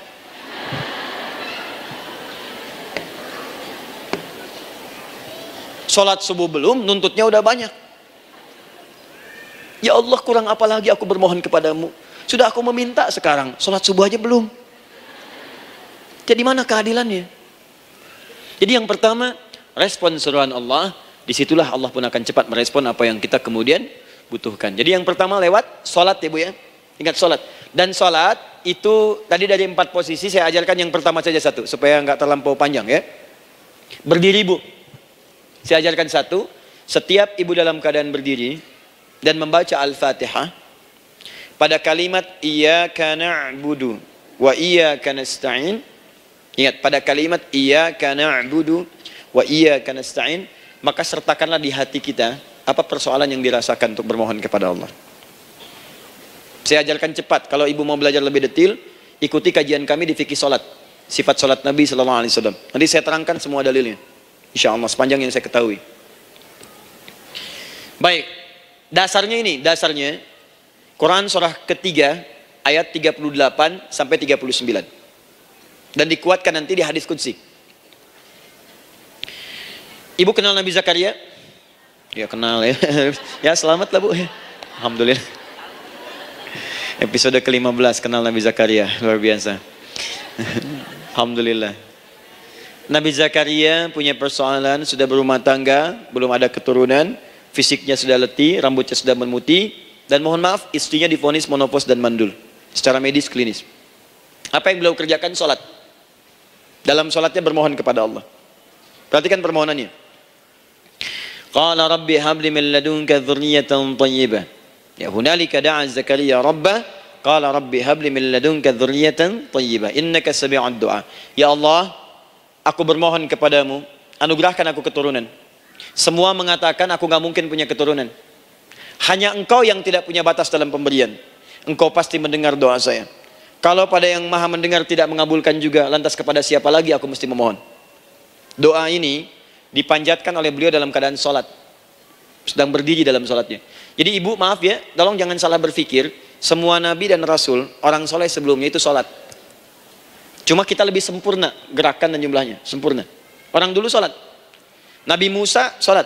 Quran surah 20 ayat 14. Nabi Isa sholat. Quran surah 19 ayat 31 sampai 33. Nabi Ismail salat. Quran surah 19 ayat ke-55. Semua salat. Salat. Nabi Zakaria saat punya masalah salat. Dalam berdirinya minta dalam salatnya. Dari mana Ustadz tahunya beliau minta dalam berdiri dalam salat? Ayat 39-nya baca. Quran surah ketiga ayat 39. Fanadatul malaika, maka doanya itu dijawab oleh Allah. Datang malaikat menyampaikan jawaban. Wa huwa qaimun yusalli fil mihrab. Sedangkan beliau masih berdiri dalam salatnya di mihrab. Masih berdiri dalam salat. Salat. Di dalam salat itu minta. Makanya semua bacaan salat itu permintaan isinya dan dikabulkan oleh Allah. Anallaha yubashshiruka bi Yahya. Allah kasih kabar gembira, engkau akan punya anak, langsung namanya dari Allah Yahya. Artinya hidup. Yang mustahil menurut manusia, lahir dari rahim seorang perempuan yang divonis monopos dan mandul menurut medis, kata Allah tidak ada yang mustahil bagiku, lahir dan hidup dia, Yahya. Kapan terjadinya? Sedang sholat. Kapan saat sholatnya? Berdiri. Nah yang paling menarik Bu, umatnya Nabi Muhammad SAW ditunggu oleh Allah 5 kali dalam sehari dan dimintakan sebelum sholat untuk menyiapkan permohonannya. Maka turunlah Quran surah kedua ayat ke-45. Ibu lihat ayatnya. Wasta'inu bis-sabri was-salah. Bahkan ditegaskan lagi di Quran surah kedua ayat 153, paling kanan sebelah bawah. Ya ayyuhalladzina amanu ista'inu bis-sabri was-salah. Yang pertama enggak pakai panggilan iman. Wasta'inu, kata Allah, hei, kalau kamu punya masalah, jangan mengeluh, jangan berkeluh kesah, jangan terlampau banyak gelisah, cepat siapkan dirimu untuk menunaikan sholat. Siapkan permohonanmu, minta kepada aku lewat sholat. Kalau belum yakin, disebutkan imannya. Ya ayyuhalladzina amanu, hei orang-orang yang masih merasa punya iman, katanya punya iman. Jadi kalau ibu nggak mau minta lewat sholat, dipertanyakan imannya. Kamu punya iman nggak? Kata Allah, yakin nggak dengan saya? Kalau punya masalah jangan mengeluh. Datang pada saya minta lewat sholat, saya panggil sholat minta. Kalau masih merasa punya iman, tuh, iman kita tuh dipertaruhkan di situ. Nah sekarang saya berikan rumus bahasanya. Allah memanggil kita dengan bentuk jama, perintah jama. Wasta'inu, wasta'inu. Itu bentuk perintah. Wasta'inu, bentuk perintah.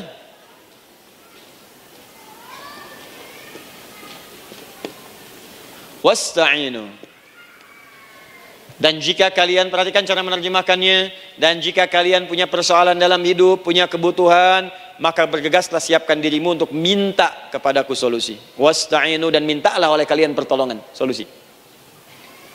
Bisabri wassalah. Pertama, sabar dulu. Sebelum sholat, sabar dulu dengan itu. Tahan dulu. Terima dulu. Jangan mengeluh, terima dulu. Nanti dalam sholat minta solusi. Itu maksudnya. Punya masalah sekarang, jam 9 lewat. Sabar, tahan dulu. Koreksi diri, istighfar. Nanti zuhur minta. Atau duha sekarang sholat. Datang ke masjid, sholat duha minta. Tahiyatul masjid, minta sekarang. Sabar. Ini sabar, terima dulu. Jangan mengeluh, sabar. Ingat, terima, sabar. Karena Allah mustahil memberikan ujian masalah kalau kita tidak sanggup menerimanya. La yukallifullahu nafsan illa. Saya sering katakan Bu ya, maaf kalau kalimat ini mungkin kurang berkenan, tapi kalimat ini nyata.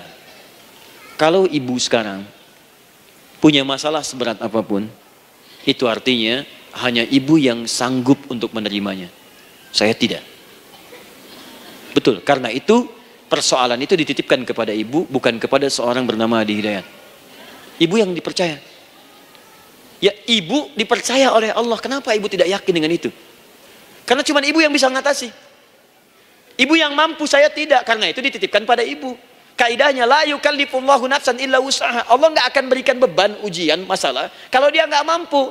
Artinya kalau saya nggak mampu, saya nggak dikasih. Ibu mampu, ibu diberi. Jangan mengeluh. Kenapa mesti saya ya Allah? Kamu mampu. Ya Allah, why me? Why not? Kamu yang bisa. Nah sekarang, wassalah, setelah terima itu, tapi juga jangan terlampau kepedean. Memang cuma saya yang mampu ya, bikin status. Kemudian sholat, kita akan katakan, ya Allah, Engkau perintahkan saya untuk minta tolong. Sekarang saya akan minta kepadamu. Lalu kita katakan, maaf ya Allah, saya sekarang punya masalah, saya ingin bermohon kepadamu, saya ingin minta kepadamu ya Allah, saya mohon ya Allah. Maaf Bu ya, maaf ya, sebentar. Ibu kalau punya masalah sedikit atau banyak? Banyak. Yang punya masalah ibu saja atau anak juga punya masalah? Kadang-kadang, bukankah anak yang punya masalah ibu yang minta? Bukankah suami yang punya persoalan ibu yang bermohon? Kan? Karena itu, kalau kita ingin memohon kepada Allah dengan persoalan yang kompleks mewakili yang banyak, maka pertama kalimatnya diawali dengan huruf na. Berarti kami, kita, semua. Jelas ya? Nah, ibu ingin robah kalimatnya minta tolong. Kata Allah, minta kepadaku pertolongan. Wasta'inu. Ibu ingin robah menjadi bentuk permintaan. Rubah kalimatnya menjadi nasta'in. Nasta'in. Nasta'in.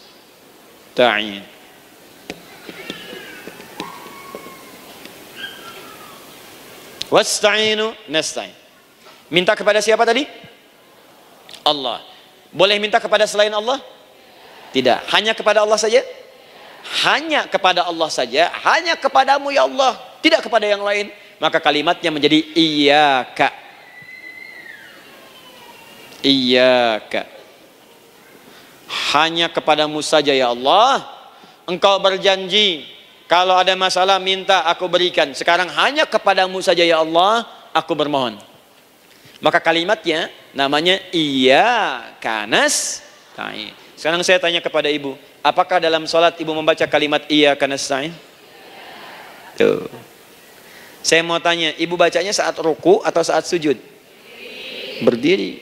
Gak ada orang ruku baca kalimat ini. Allahu Akbar, iyyaka na'budu wa iyyaka nasta'in. Berdiri. Iyyaka na'budu wa sekarang saya bacakan hadis qudsinya. Tersambung dari Nabi sallallahu alaihi wasallam. Qala Rasulullah sallallahu alaihi wasallam, qala Allah azza wa jalla. Allah langsung yang berfirman lewat hadis qudsi. Perhatikan bahasanya. Qasamtu shalah baini wa baina 'abdi. Saya bagi dalam salat itu dua bagian, antara hak aku dan hak hambaku. Wali 'abdi ma sa'ala. Dan jika benar hambaku menunaikan kewajibannya dengan baik, menjaga hak-hak aku, maka pada saat itu apapun yang dia minta dalam sholat aku akan berikan. Apapun. Kapan itu terjadi? Perhatikan kalimatnya. Idza qala al-'abdu, kalau hamba mulai membaca dalam salatnya, alhamdulillahi rabbil alamin, alhamdulillahi rabbil alamin, qala Allah azza wa jalla, seketika Allah menjawab, hamadani 'abdi, hambaku sedang memujiku. Ibu ingat baik-baik Bu ya, ingat baik-baik. Setiap ibu baca Al-Fatihah dalam salat itu Allah memperhatikan dan menjawab bacaan ibu. Tadi masih ingat ketika saya katakan wa idza sa'alaka 'ibadi anni fa inni qarib, Allah itu dekat. Ya. Wa idza qala al-'abdu ar-rahmanir rahim, kalau hamba melanjutkan ar-rahmanir rahim, qala Allah azza wa jalla, Allah langsung menjawab athna 'alayya 'abdi, hambaku sedang menyanjungku. Wa idza qala al-'abdu maliki yaumiddin, ketika hamba berkata maliki yaumiddin, qala Allah azza wa jalla, Allah menjawab majjadani 'abdi, hambaku sedang mengagungkanku. Sekarang perhatikan kalimat ini. Wa idza qala al-'abdu, jika seorang hamba berkata iyyaka na'budu wa iyyaka nasta'in, ya Allah, sekarang hamba salat ibadah atas perintahmu, dan hamba minta ya Allah, hamba punya masalah, hamba punya persoalan, dan kau janjikan minta dalam salat. Qala Allah azza wa jalla, Allah jawab, hadza baini wa baina abdi, inilah perjanjian aku dengan hambaku.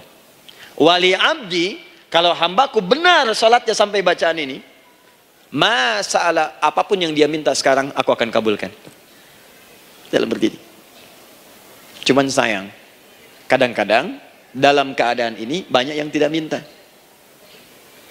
Maka caranya saya sampaikan yang pertama, kalau ibu sudah sampai ke bacaan ini, iyyaka na'budu wa iyyaka nasta'in, sertakanlah dalam hati ibu. Enggak usah dilafadzkan. Sertakan ibu punya masalah apa. Atau secara umum minta solusi. Minta. Nabi itu kalau sholat, Nabi SAW kalau sholat, itu kalau baca ayat-ayat Quran, itu seringkali berhenti Bu. Sering berhenti. Kalau dalam ayat doa, beliau berhenti, mohonkan dengan baik. Kalau ayat-ayat surga, minta supaya umatnya ke surga. Ayat-ayat neraka, mohon supaya umatnya dibebaskan dari neraka. Minta. Kesaksiannya banyak. Hudzaifah al-Yamani pernah sholat di belakang Nabi, begitu. Abdullah bin Mas'ud radhiyallahu ta'ala anhu sholat di belakang Nabi, begitu. Ubay bin Ka'ab radhiyallahu ta'ala anhu salat di belakang Nabi, begitu. Di kesaksian mereka sama semua. Makanya seringkali itu nggak sadar, enak salat dengan Nabi itu. Nyaman. Kalau baca ayat surga seakan-akan pengen cepat ke surga. Kalau baca ayat doa berdoa, jadi nggak sadar. Rakaat pertama 100 ayat aja Al-Baqarah. Ya, kadang-kadang lewat ke Ali Imran. Pernah rekornya 5 juz 4 halaman, An-Nisa ayat 176 baru berhenti. Ya walaupun besoknya nggak pada ikutan lagi. Ya. Karena merasa ini kapan rukunya gitu, sekarang atau nanti, sekarang atau nanti. Tapi enak. Nah saya ajarkan satu hal, kalau kita sampai pada bacaan Al-Fatihah tadi, jeda sejenak Bu, rasakan itu, minta. Minta. Setelah itu, Allah ajarkan satu lafaz, kalau lafaz ini benar dibacakan oleh ibu, benar dibacakan, maka seketika doa akan dijawab. Langsung dikabulkan. Apa bacaan itu? Nah, nanti dalam pelajaran selanjutnya kita akan bahas ya, insya Allah. Masih ada waktu? Oh ya, kalau masih kita bahas ya. Masih. Ada sesi mau jawab pertanyaan dulu, diskusi dulu, atau saya teruskan sebentar? Teruskan ya. Baik, kalau kita sampai jam 10, saya jeda sampai ke 9.45. Jadi 15 menitnya kita bisa diskusi ya. Baik. Apa lafaz yang kita bisa mohonkan? Teruskan ayatnya. Ihdinas siratal mustaqim. Ihdinas siratal mustaqim. Ihdinas siratal mustaqim. Ini Bu, nanti Ibu lihat dalam kajian tafsir yang kami sampaikan, juga dalam kajian fikih salat saya bahas dengan detail. Di sini singkat saja, singkat padat. Ihdina itu, ya Allah berikan kami hidayah, berikan kami jalan, berikan kami petunjuk, tunjukkan kami jalan yang lurus. Kalimat ihdina asalnya dari kata hidayah. Hidayah, jamaknya hudan. Ihdina, berikan kami hidayah, berikan kami hudan. Kalau tunjukkan kami jalan yang lurus, itu terjemahan Bu, terjemahan. Kalau ibu ingin makna tafsir per huruf, per kalimat, bahkan per harokat, itu semua ada maknanya. Karena semua kalimat Quran itu mukjizat. Ihdina dari kata hidayah, hudan, berikan kami hidayah. Hidayah dalam bahasa Arab itu banyak maknanya. Bisa solusi dari semua persoalan, bisa jalan menuju kemudahan, bisa kesuksesan, bisa petunjuk, banyak. Kalau dikumpulkan namanya hudan, hudan. Makanya Al-Quran disebut hudan, karena di Quran ada semua. Solusi ada, petunjuk ada, kemudahan ada. Dzalikal kitabu la raiba fi hudal. Al-Quran hudan. Syahrul Ramadan alladzi unzila fihi al-Qur'an hudan linnas. Isi Quran semua hudan. Di situ ada solusi. Di situ ada petunjuk. Di situ ada kemudahan. Kalau kita ingin minta semua itu, kalimatnya dikatakan fi'il amr lit talab, permohonan dalam bentuk kalimat permintaan. Ihdina, berikan kepada kami hudan. Kalau sudah mengatakan ihdina artinya minta solusi, minta kemudahan, minta petunjuk. Jadi ketika ibu mengucapkan kalimat ihdinas siratal mustaqim, itu artinya, ya Allah, berikan kepada kami solusi dari masalah yang sedang saya hadapi. Berikan petunjuk dari persoalan yang sedang saya jalani. Berikan kemudahan, ya Allah, dari kesulitan yang tengah saya hadapi. As-siratal mustaqim, yang lurus, yang gampang. Karena jalan yang gampang itu lurus, gak berkelok, Bu. Langsung ke tujuan. Saya mau ke sini jalannya belok-belok, gak langsung, kan gak enak. Ibu mau ke satu undangan, jalannya belok sini, belok sini, belok sini, belok sini. Kelokan 9, kelokan 7, kelokan 8. Ya. Kan rasanya berliku. Ibu ingin mendapatkan solusi, tapi dilempar-lempar. Ke sini dulu, berkelok. Sini dulu, sini dulu, sini dulu. Kenapa nggak ibu lurus dapatkan langsung? Dalam bahasa Arab, apalagi kalimat yang fasih, mendapatkan sesuatu dengan gampang, dengan mudah. As-siratal mustaqim, lurus ke tujuan, cepat, mudah. Apalagi ke surga nanti, tunjukkan kami jalan yang lurus, yang benar, hak dari Allah dan mudah didapatkan. Itu maksudnya. Ini bukan sekedar tunjukkan jalan yang lurus, solusi yang mudah, yang gampang, yang cepat. Paham di sini ya? Seperti orang-orang dulu mendapatkannya. Siratal ladzina an'amta 'alaihim. Seperti orang dulu mendapatkan semua kenikmatan ketika mereka bermohon kepadamu ya Allah. Siapa mereka? Ada 4 golongan disebutkan di Quran surah keempat ayat 69. Ada para nabi, orang-orang jujur siddiqin, para syuhada dan orang-orang soleh. Ya, wa may yuti'illaha wa rasul fa ulaika ma'al ladzina an'ama Allahu 'alaihim minan nabiyyina was-siddiqina wasyuhada was-shalihin. Para nabi dulu berdoa, ya Allah, saya ada masalah, dikabulkan. Kita minta, ya Allah, sekarang saya berdoa, tolong kabulkan seperti nabi-nabi dulu dikabulkan. Nabi Ayub sakit, berdoa, dikabulkan. Kita sakit, dikabulkan. Nabi Ibrahim ada ujian, dikabulkan. Nabi Ibrahim punya ujian dengan anak. Kita ada ujian dengan anak, minta, dikabulkan. Anak-anak berselisih, ada yang dendam, yang iri. Seperti anaknya Nabi Yakub. Nabi Yakub berdoa, dikabulkan. Kita minta, dikabulkan. Ada syuhada, berdoa, dikabulkan. Kita minta, dikabulkan. Orang soleh berdoa, minta, dikabulkan. Kita minta, dikabulkan. Ya Allah, seperti engkau kabulkan doa orang-orang dulu yang melahirkan nikmat, mohon kabulkan kami yang minta sekarang dan mendapatkan kenikmatan itu. Itu maksudnya. Ya, siratal ladzina an'amta 'alaihim. Siapa an'amta 'alaihim di sini? Ulaikal ladzina an'amallahu 'alaihim. Sama persis kalimatnya. Minan nabiyyina was-siddiqina wasyuhada'i was-shalihin. Jadi jangan diartikan sebatas terjemahan. Walaupun di musim haji sekarang itu bisa dipakai. Saya tugas 2010 di Mekah. Ada jemaah kesasar, lupa maktab. Kemudian ingin balik, nggak tahu jalan. Dia ketemu askar. Askar nggak bisa bahasa Indonesia, dia nggak bisa bahasa Arab. Tapi dia hafal Al-Fatihah. Datang kepada askar, dia tunjukkan gelangnya. Pak, ihdinas siratal mustaqim. Tunjukkan saya jalan yang lurus. Bikin gelang. Askar nggak bisa bahasa Indonesia. Dikasih bahasa Arab gak paham-paham. Tapi askar ini pun cerdas. Dia tunjuk, dia lihat gelangnya. Oh, maktab sana. Siratal ladzina an'amta 'alaihim ghairil maghdubi 'alaihim waladdallin. Lurus, jangan belok-belok. Kalau belok nanti engkau tersesat atau dicaci maki orang. Maghdub ya dicela orang. Dhalin tersesat, kan? Jangan dicela, jangan sesat, lurus. Tapi kalau dalam berdoa dalam sholat minta di hati hadirkan. Jelas ya? Nah, itu posisi pertama. Jadi pertama minta lewat sholat. Yang kedua cepat rajin istighfar, Bu. Saya cepat ya, rajin istighfar. Saya ada 7 menit lagi. Ibu rajin istighfar. Astagfirullah, astagfirullah, astagfirullah, astagfirullah. Itu yang paling singkat. Astagfirullahaladzim, astagfirullahaladzim, astagfirullahaladzim. Itu yang menengah. Astaghfirullahaladzim alladzi la ilaha illa huwal hayyul qayyum wa natubu ilaihi. Astaghfirullahaladzim alladzi la ilaha illa huwal hayyul qayyum wa natubu ilaihi. Astaghfirullahaladzim alladzi la ilaha illa huwal hayyul qayyum wa natubu ilaihi. Itu yang cukup panjang. Ibu rajin istighfar. Orang yang rajin istighfar itu diantara yang disebutkan dalam riwayat-riwayat adalah orang-orang yang cepat dijawab doanya hanya dengan istighfarnya. Jadi dia tuh punya keinginan, dia nggak katakan. Jadi keinginan di benaknya dia, terus dia istighfar. Astagfirullah, astagfirullah, astagfirullah. Itu kalau benar rajin istighfar, seketika dikabulkan. Cepat. Ada seorang yang hidup, ini tukang roti, di zaman Imam Ahmad bin Hanbal. Saya pernah kisahkan ini di beberapa keadaan. Orang ini itu ahli istighfar. Jadi maaf ya Bu ya, bukan istighfarnya pas ada keperluan aja, bukan. Ada ta'lim ustaz tadi, sab pertama astagfirullah, astagfirullah, astagfirullah, bukan. Besok ada arisan, astagfirullah, astagfirullah, bukan. Jadi bukan ada keperluan istighfar, bukan. Orang ini membiasa istighfar. Jadi setiap mengerjakan apapun dia istighfar. Mau minum, bismillah, astagfirullah, astagfirullah. Dia setiap buka adonan, astagfirullah, astagfirullah. Nah, satu ketika Imam Ahmad itu nggak tahu kenapa pengen datang ke daerah itu. Ya kalau misalnya ibu tinggal di Cicahem, misalnya kan Imam Ahmad tiba-tiba pengen ke Cicahem aja. Terus karena lelah, mampir ke masjid. Istirahat di dalam masjid. Tiba-tiba kata penjaga masjidnya, DKM-nya, marbotnya, ya Syekh, idhab, pergi, nggak boleh tiduran di sini. Kata Imam Ahmad, saya kan cuma numpang istirahat, nggak boleh keluar. Dan dia nggak tahu kalau itu imam besar. Dan Imam Ahmad itu sudah populer Bu, sangat famous, familiar.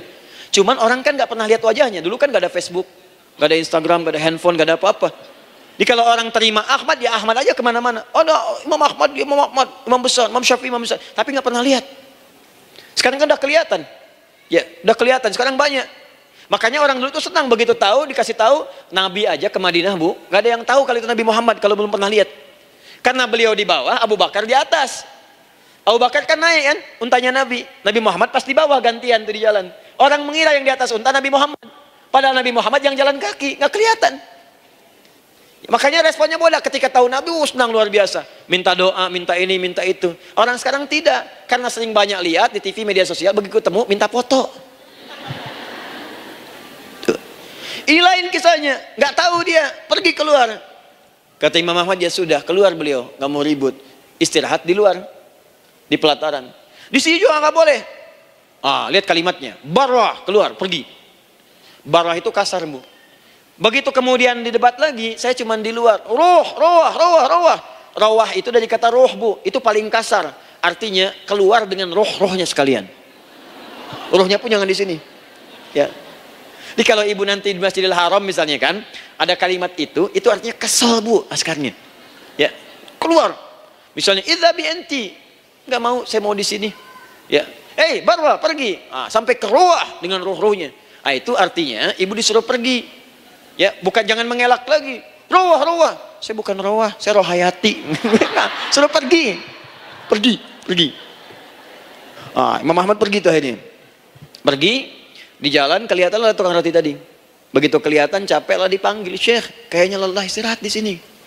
Dan tukang roti pun nggak tahu kali itu Imam Ahmad. Begitu istirahat, duduk, kelihatan lah Imam Ahmad setiap buka adonan, astagfirullah.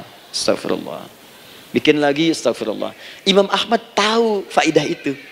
Tapi ingin menguji tukang roti ini, ditanya, ya akhi, kamu ini kenapa setiap Anda menanam adonan itu, tepung itu, Anda mengucapkan istighfar, astagfirullah. Perhatikan jawabannya. Wallahi demi Allah, tidak pernah saya beristighfar dalam setiap aktivitas saya, kecuali Allah selalu mengabulkan doa yang saya mohonkan. Di setiap minta, astagfirullah, itu dikabulkan. Cuman satu yang sampai sekarang belum terkabul. Apa itu kata Imam Ahmad? Saya ini selalu bermohon kepada Allah, ya Allah, mohon sebelum saya wafat atau setelah ia wafat, pertemukan saya ya Allah dengan Imam Ahmad bin Hanbal. Sebelum saya yang wafat atau Imam Ahmadnya yang wafat, pertemukan ya Allah dengan Imam Ahmad bin Hanbal. Kata Imam Ahmad, astagfirullah, Allahu Akbar. Itu mungkin yang memperjalankan saya kemari. Tiba-tiba pengen ke sini, sampai diusir keluar dari rumah Allah, dari masjid, sampai di sini karena istighfar Anda. Sayalah Imam Ahmad bin Hanbal. Astagfirullah. Imam Ahmad ke situ datang. Tolong jangan lakukan pada saya. Salah di hidayat ya Allah. Astagfirullah. Saya jawab lagi dari sana. La haula wala quwata illa billah. Ini istighfar. Nah, kapan istighfar yang baik? Istighfar yang baik dilakukan setelah tahajud sebelum fajar. Saya ulang ya. Setelah tahajud sebelum fajar. Dalilnya Quran Surah ke-51 ayat 18. Baca dari ayat 15 sampai 18-nya. Jadi ibu kalau mau seperti itu, rajin tahajud dulu bu. Tahajud. Setelah itu biasakan istighfar. Itu latihan dulu, itu baru latihan. Ingat ya, istighfar menjelang fajar di waktu sahar, itu baru latihan. Astagfirullah. Nanti kalau sudah banyak latihan, ibu akan refleks. Mau duduk masuk mobil, astagfirullah. Duduk mau makan, astagfirullah. Ya, kadang-kadang ibu mau ambil handphone, astagfirullah. Itu refleks di lisan kita keluar. Ahli istighfar itu nggak direncanakan keluar di lisannya. Astagfirullah. Kalau sudah seperti itu, berbahagialah. Karena apapun kadang ibu inginkan, sepanjang itu ibu butuhkan, seketika dikabulkan.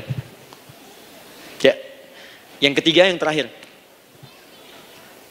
Sudah 9:45, boleh sedikit? Ya, yang terakhir ya, terakhir. Jangan khawatir, setelah ini selesai. Jangan khawatir. Yang ketiga, ini amalan yang paling dahsyat. Jadi yang pertama minta dikabulkan. Yang kedua baru istighfar dikabulkan. Yang ketiga nggak ngapa-ngapain dijawab. Tuh. Artinya baru terbersit, ada keinginan jawab seketika. Amalan yang ketiga ini adalah amalan yang dikerjakan karena cinta kepada Allah Subhanahu wa taala. Mahabbatillah, kecintaan kepada Allah. Amalan yang dikerjakan karena cinta kepada Allah Subhanahu wa taala. Amalannya mencintai Allah. Beda bu. Salat dengan cinta dibandingkan dengan salat karena memenuhi kebutuhan atau kewajiban saja, itu akan lain. Ibu kalau benar-benar mencintai Allah, maka dalam salat pun persiapannya akan beda. Saya beri contoh gini ya. Dari pakaian akan lain kata Al-Quran. Quran surah 7 ayat 31. Ya bani Adam khudhu zinatakum 'inda kulli masjid. Hei anak cucu Adam, kalau ada panggilan dari masjid, kenakan pakaian terindahmu. Di orang-orang yang mencintai Allah saat akan sholat, dia akan perhatikan dari pakaiannya. Jauhkan dari yang haram. Terus cari yang paling baik yang dia kenakan. Gak akan sembarangan. Kalau ibu pakai mukena juga cari mukena yang paling indah. Bukan karena pengen dilihat orang. Karena ingin Allah menyaksikan sholat ibu dalam keadaan yang sempurna.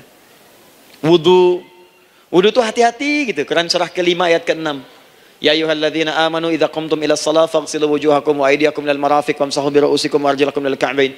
Jika ada orang beriman mencintai Allah, mau salat dia mau wudu, wudunya enggak akan sembarangan, Bu. Cuman basuh.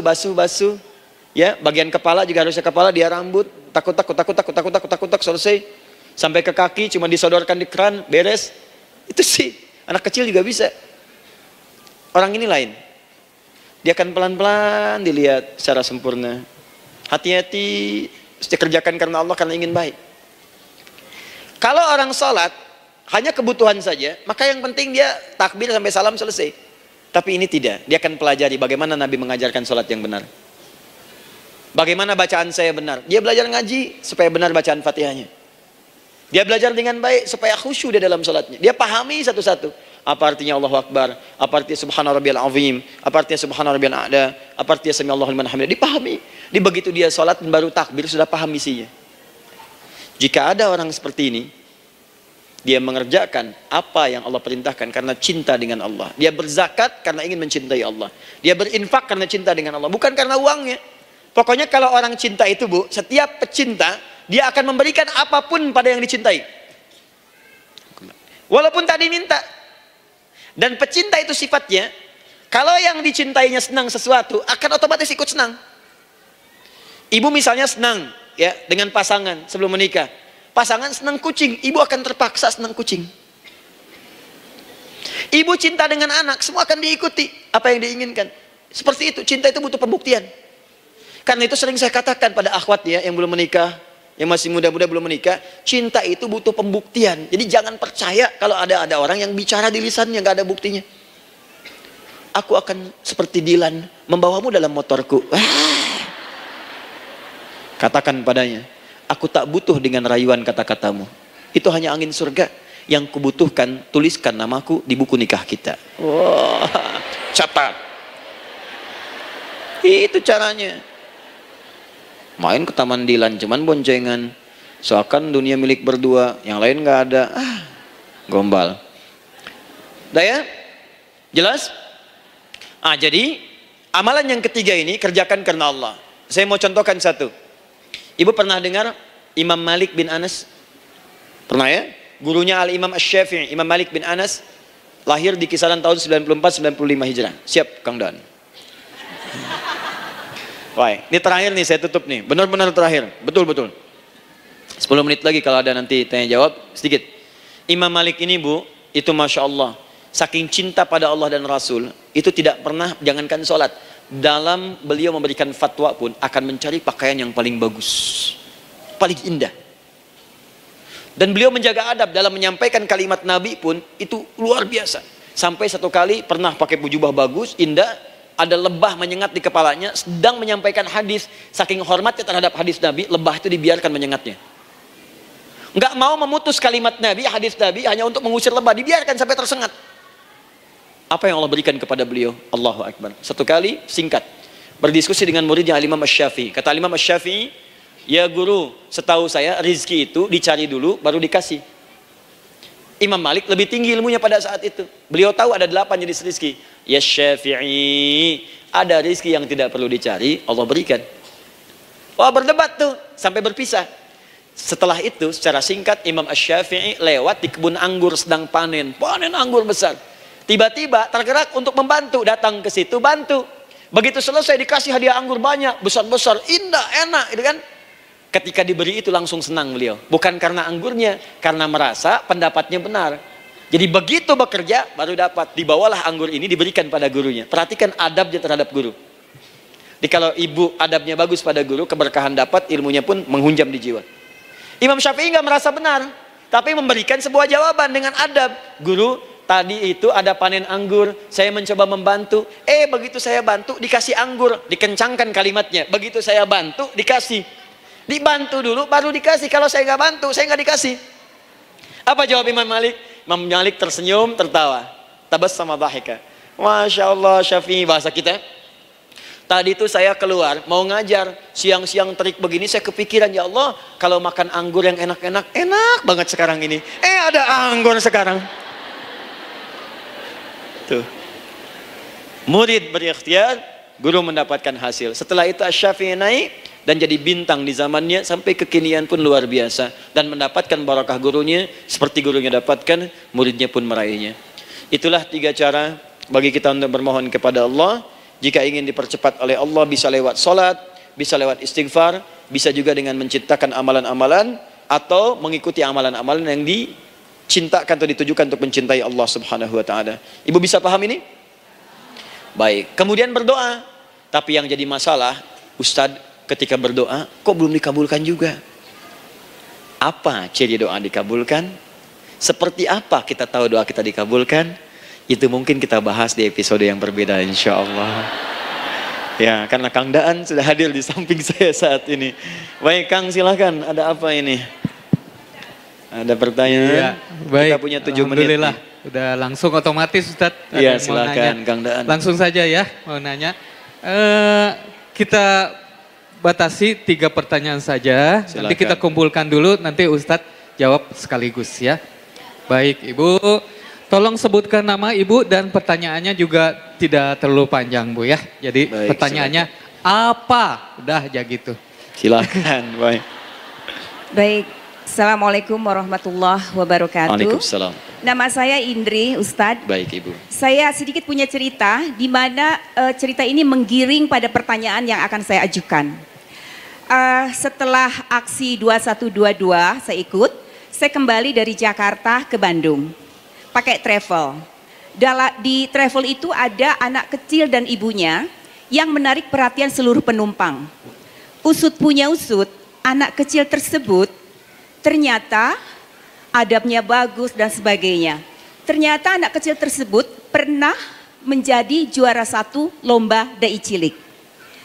Saya kagum sekali. Sampai saya belai rambutnya dan saya doakan, jadilah anak yang soleh dan semoga nanti besar menjadi dai terkenal. Ibunya membelai anaknya. Saya membelai, dia membelai. Apa doa si ibu? Enggak usah terkenal ya nak, tapi ibu inginkan kamu menjadi seperti Ustadz Adi Hidayat. Nah, yang saya pertanyakan, tidak usah terkenal, tapi ingin seperti Ustadz Adi Hidayat. Saya nggak tahu ini paradoks seperti apa, kan Ustadz Adi Hidayat kan terkenal. Seperti itu pertanyaan pertama. Jadi penggiringan saya pada pertanyaan ini adalah tentang puja-puji. Ustadz Adi Hidayat nggak senang puja-puji, tapi si ibu itu adalah pemuja rahasia Ustadz Adi Hidayat. Pertanyaan itu yang pertama. Yang kedua, tadi kita bagaimana adab tentang bagaimana caranya doa cepat dikabulkan. Sekarang pertanyaan saya, Ustadz, apakah ketika kita berdoa atau istighfar, bisakah jika kita tidak mempunyai wudhu? Itu saja. Terima kasih. Baik, saya langsung jawab dulu. Langsung jawab, ya. mangga. Saya pada bagian yang kedua dulu, Bu ya. Apakah seorang berdoa itu atau beristighfar boleh dalam keadaan tidak berwudu? Jawabannya boleh, tidak masalah. Tapi berwudu itu lebih utama. Ya, karena itu Al-Imam An-Nawawi dalam kitabnya Adab Hamalatul Quran, At-Tibyan fi Adab Hamalatul Quran, menganjurkan kepada setiap ahli Al-Quran untuk menjaga wudu, termasuk ketika dia akan berdoa kepada Allah. Jadi kalau saya boleh sarankan, ibu tolong jaga wudu, jaga wudu, jaga wudu. Kalau batal berwudu, sulit berwudu, tayamum. Jaga setiap keadaan. Nah, karena keutamaan orang berwudu itu, salah satunya juga, pertama dia akan dijaga oleh Allah dari segala jenis keburukan-keburukan, maksiat. Dia orang punya wudu itu minimal malu kalau wudunya batal, dia tahan-tahan. Untuk berbohong, dia akan dijaga supaya nggak berbohong. Untuk ria, dia dijaga. Jadi wudu itu banyak manfaatnya. Ketika orang dijaga dari perbuatan maksiat, maka hubungan ke Allahnya lebih cepat. Karena itu orang punya wudu dikabulkan lebih cepat dibandingkan dengan yang tidak punya wudu. Ya, dalam teori tadi. Tapi kalau ibu bertanya, bolehkah nggak berwudu berdoa? Boleh, dan sah hukumnya. Yang pertama tadi, saya turut mendoakan semoga anak itu baik, ibu juga baik, Ibu Indri dan semua ibu-ibu di sini juga dalam keadaan baik. Dan anak-anaknya, cucunya insya Allah juga diberikan kemuliaan oleh Allah Subhanahu Wa Taala melebihi apa yang Allah berikan kepada saya. Mesti lebih, karena tantangan anak-anak kita di masa depan itu tidak sama dengan yang sekarang. Ya, saya pribadi selalu menyampaikan bahwa saya takut dengan Allah. Ya, saya sangat takut ketika dihisab nanti. Orang pertama dari kalangan manusia biasa yang dihisab itu 3 golongan. 1 pendakwah, dai, ustadz, syekh, alim, habib. Yang kedua orang kaya yang dermawan. Yang ketiga, maaf sekali, orang yang pernah berjihad. Dan banyak dari golongan ini, itu awal-awal ke neraka semua. Ke neraka semua. Hadisnya disampaikan oleh sahabat Abu Hurairah sampai 3 kali. Dan 3 kali pingsan menyampaikan hadis ini. Apa kalimatnya? Ketika dipanggil orang berilmu, ya alim, madza amilta bi'ilmik, apa yang kamu kerjakan dengan ilmumu? Dia katakan, lillah, saya kerjakan untukmu ya Allah, saya berdakwah untukmu, saya kerjakan, ada penghafal Quran dan macam-macam. Kata Allah, kadzab, kamu pembohong, pendusta. Kalau kadzib sekali dusta, kadzab banyak dustanya. Disebutkan kemudian dibuka isi hatinya. Nih, kamu ini berdakwah hanya untuk popularitas, supaya dikenal, supaya tahu macam-macam. Kamu berdakwah untuk urusan materi, kamu berdakwah untuk dunia, dibuka semuanya. Maka ditarik ubun-ubunnya, dilemparkan ke dalam neraka. Karena itu saya melarang siapapun, orang-orang di sekitaran saya, termasuk staf-staf kami, termasuk di official TV, Akhyar official, YouTube official, saya larang. Tidak boleh ada satupun kemudian punya niat untuk mempopulerkan Ustadz. Kalau ada orang kemudian, maaf, datang kepada saya, bawa rekaman, bawa apa-apa, hanya untuk berniat itu, maka itu orang pertama yang saya katakan, bersaksi di hadapan Allah tidak pernah mengenalnya. Karena berat hisab saya di hadapan Allah Subhanahu Wa Taala. Ya, karena itu saya selalu menolak kalau ada tayangan-tayangan TV atau apapun yang tujuannya hanya popularitas. Itu pasti otomatis akan saya tolak. Saya wallahu a'lam, barangkali ibu itu punya pertimbangan lain, disebutkan sesuatu, tapi kalau ibu ingin ikut dengan saya atau anaknya ingin belajar, maka hal pertama yang saya katakan, jangan pernah diarahkan pada tujuan-tujuan dunia. Termasuk penghafal Quran yang sekarang ada dengan kami, itu amanat pertama saya, jangan pernah pengen jadi hafid atau hafizah. Perbaiki niat. Kalau pengen jadi hafid, ganti nama dari Husain jadi hafid. Ya, dari Nia jadi hafizah. Gampang, selesai.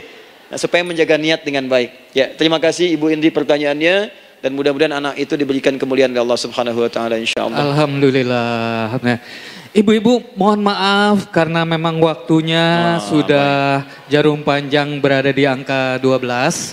Sebenarnya ingin tanya jawab lebih banyak lagi, tapi kita masih ada hal yang lebih penting buat kita, yaitu berdoa bersama-sama Ustadz Adi sebelum kita bubaran ya.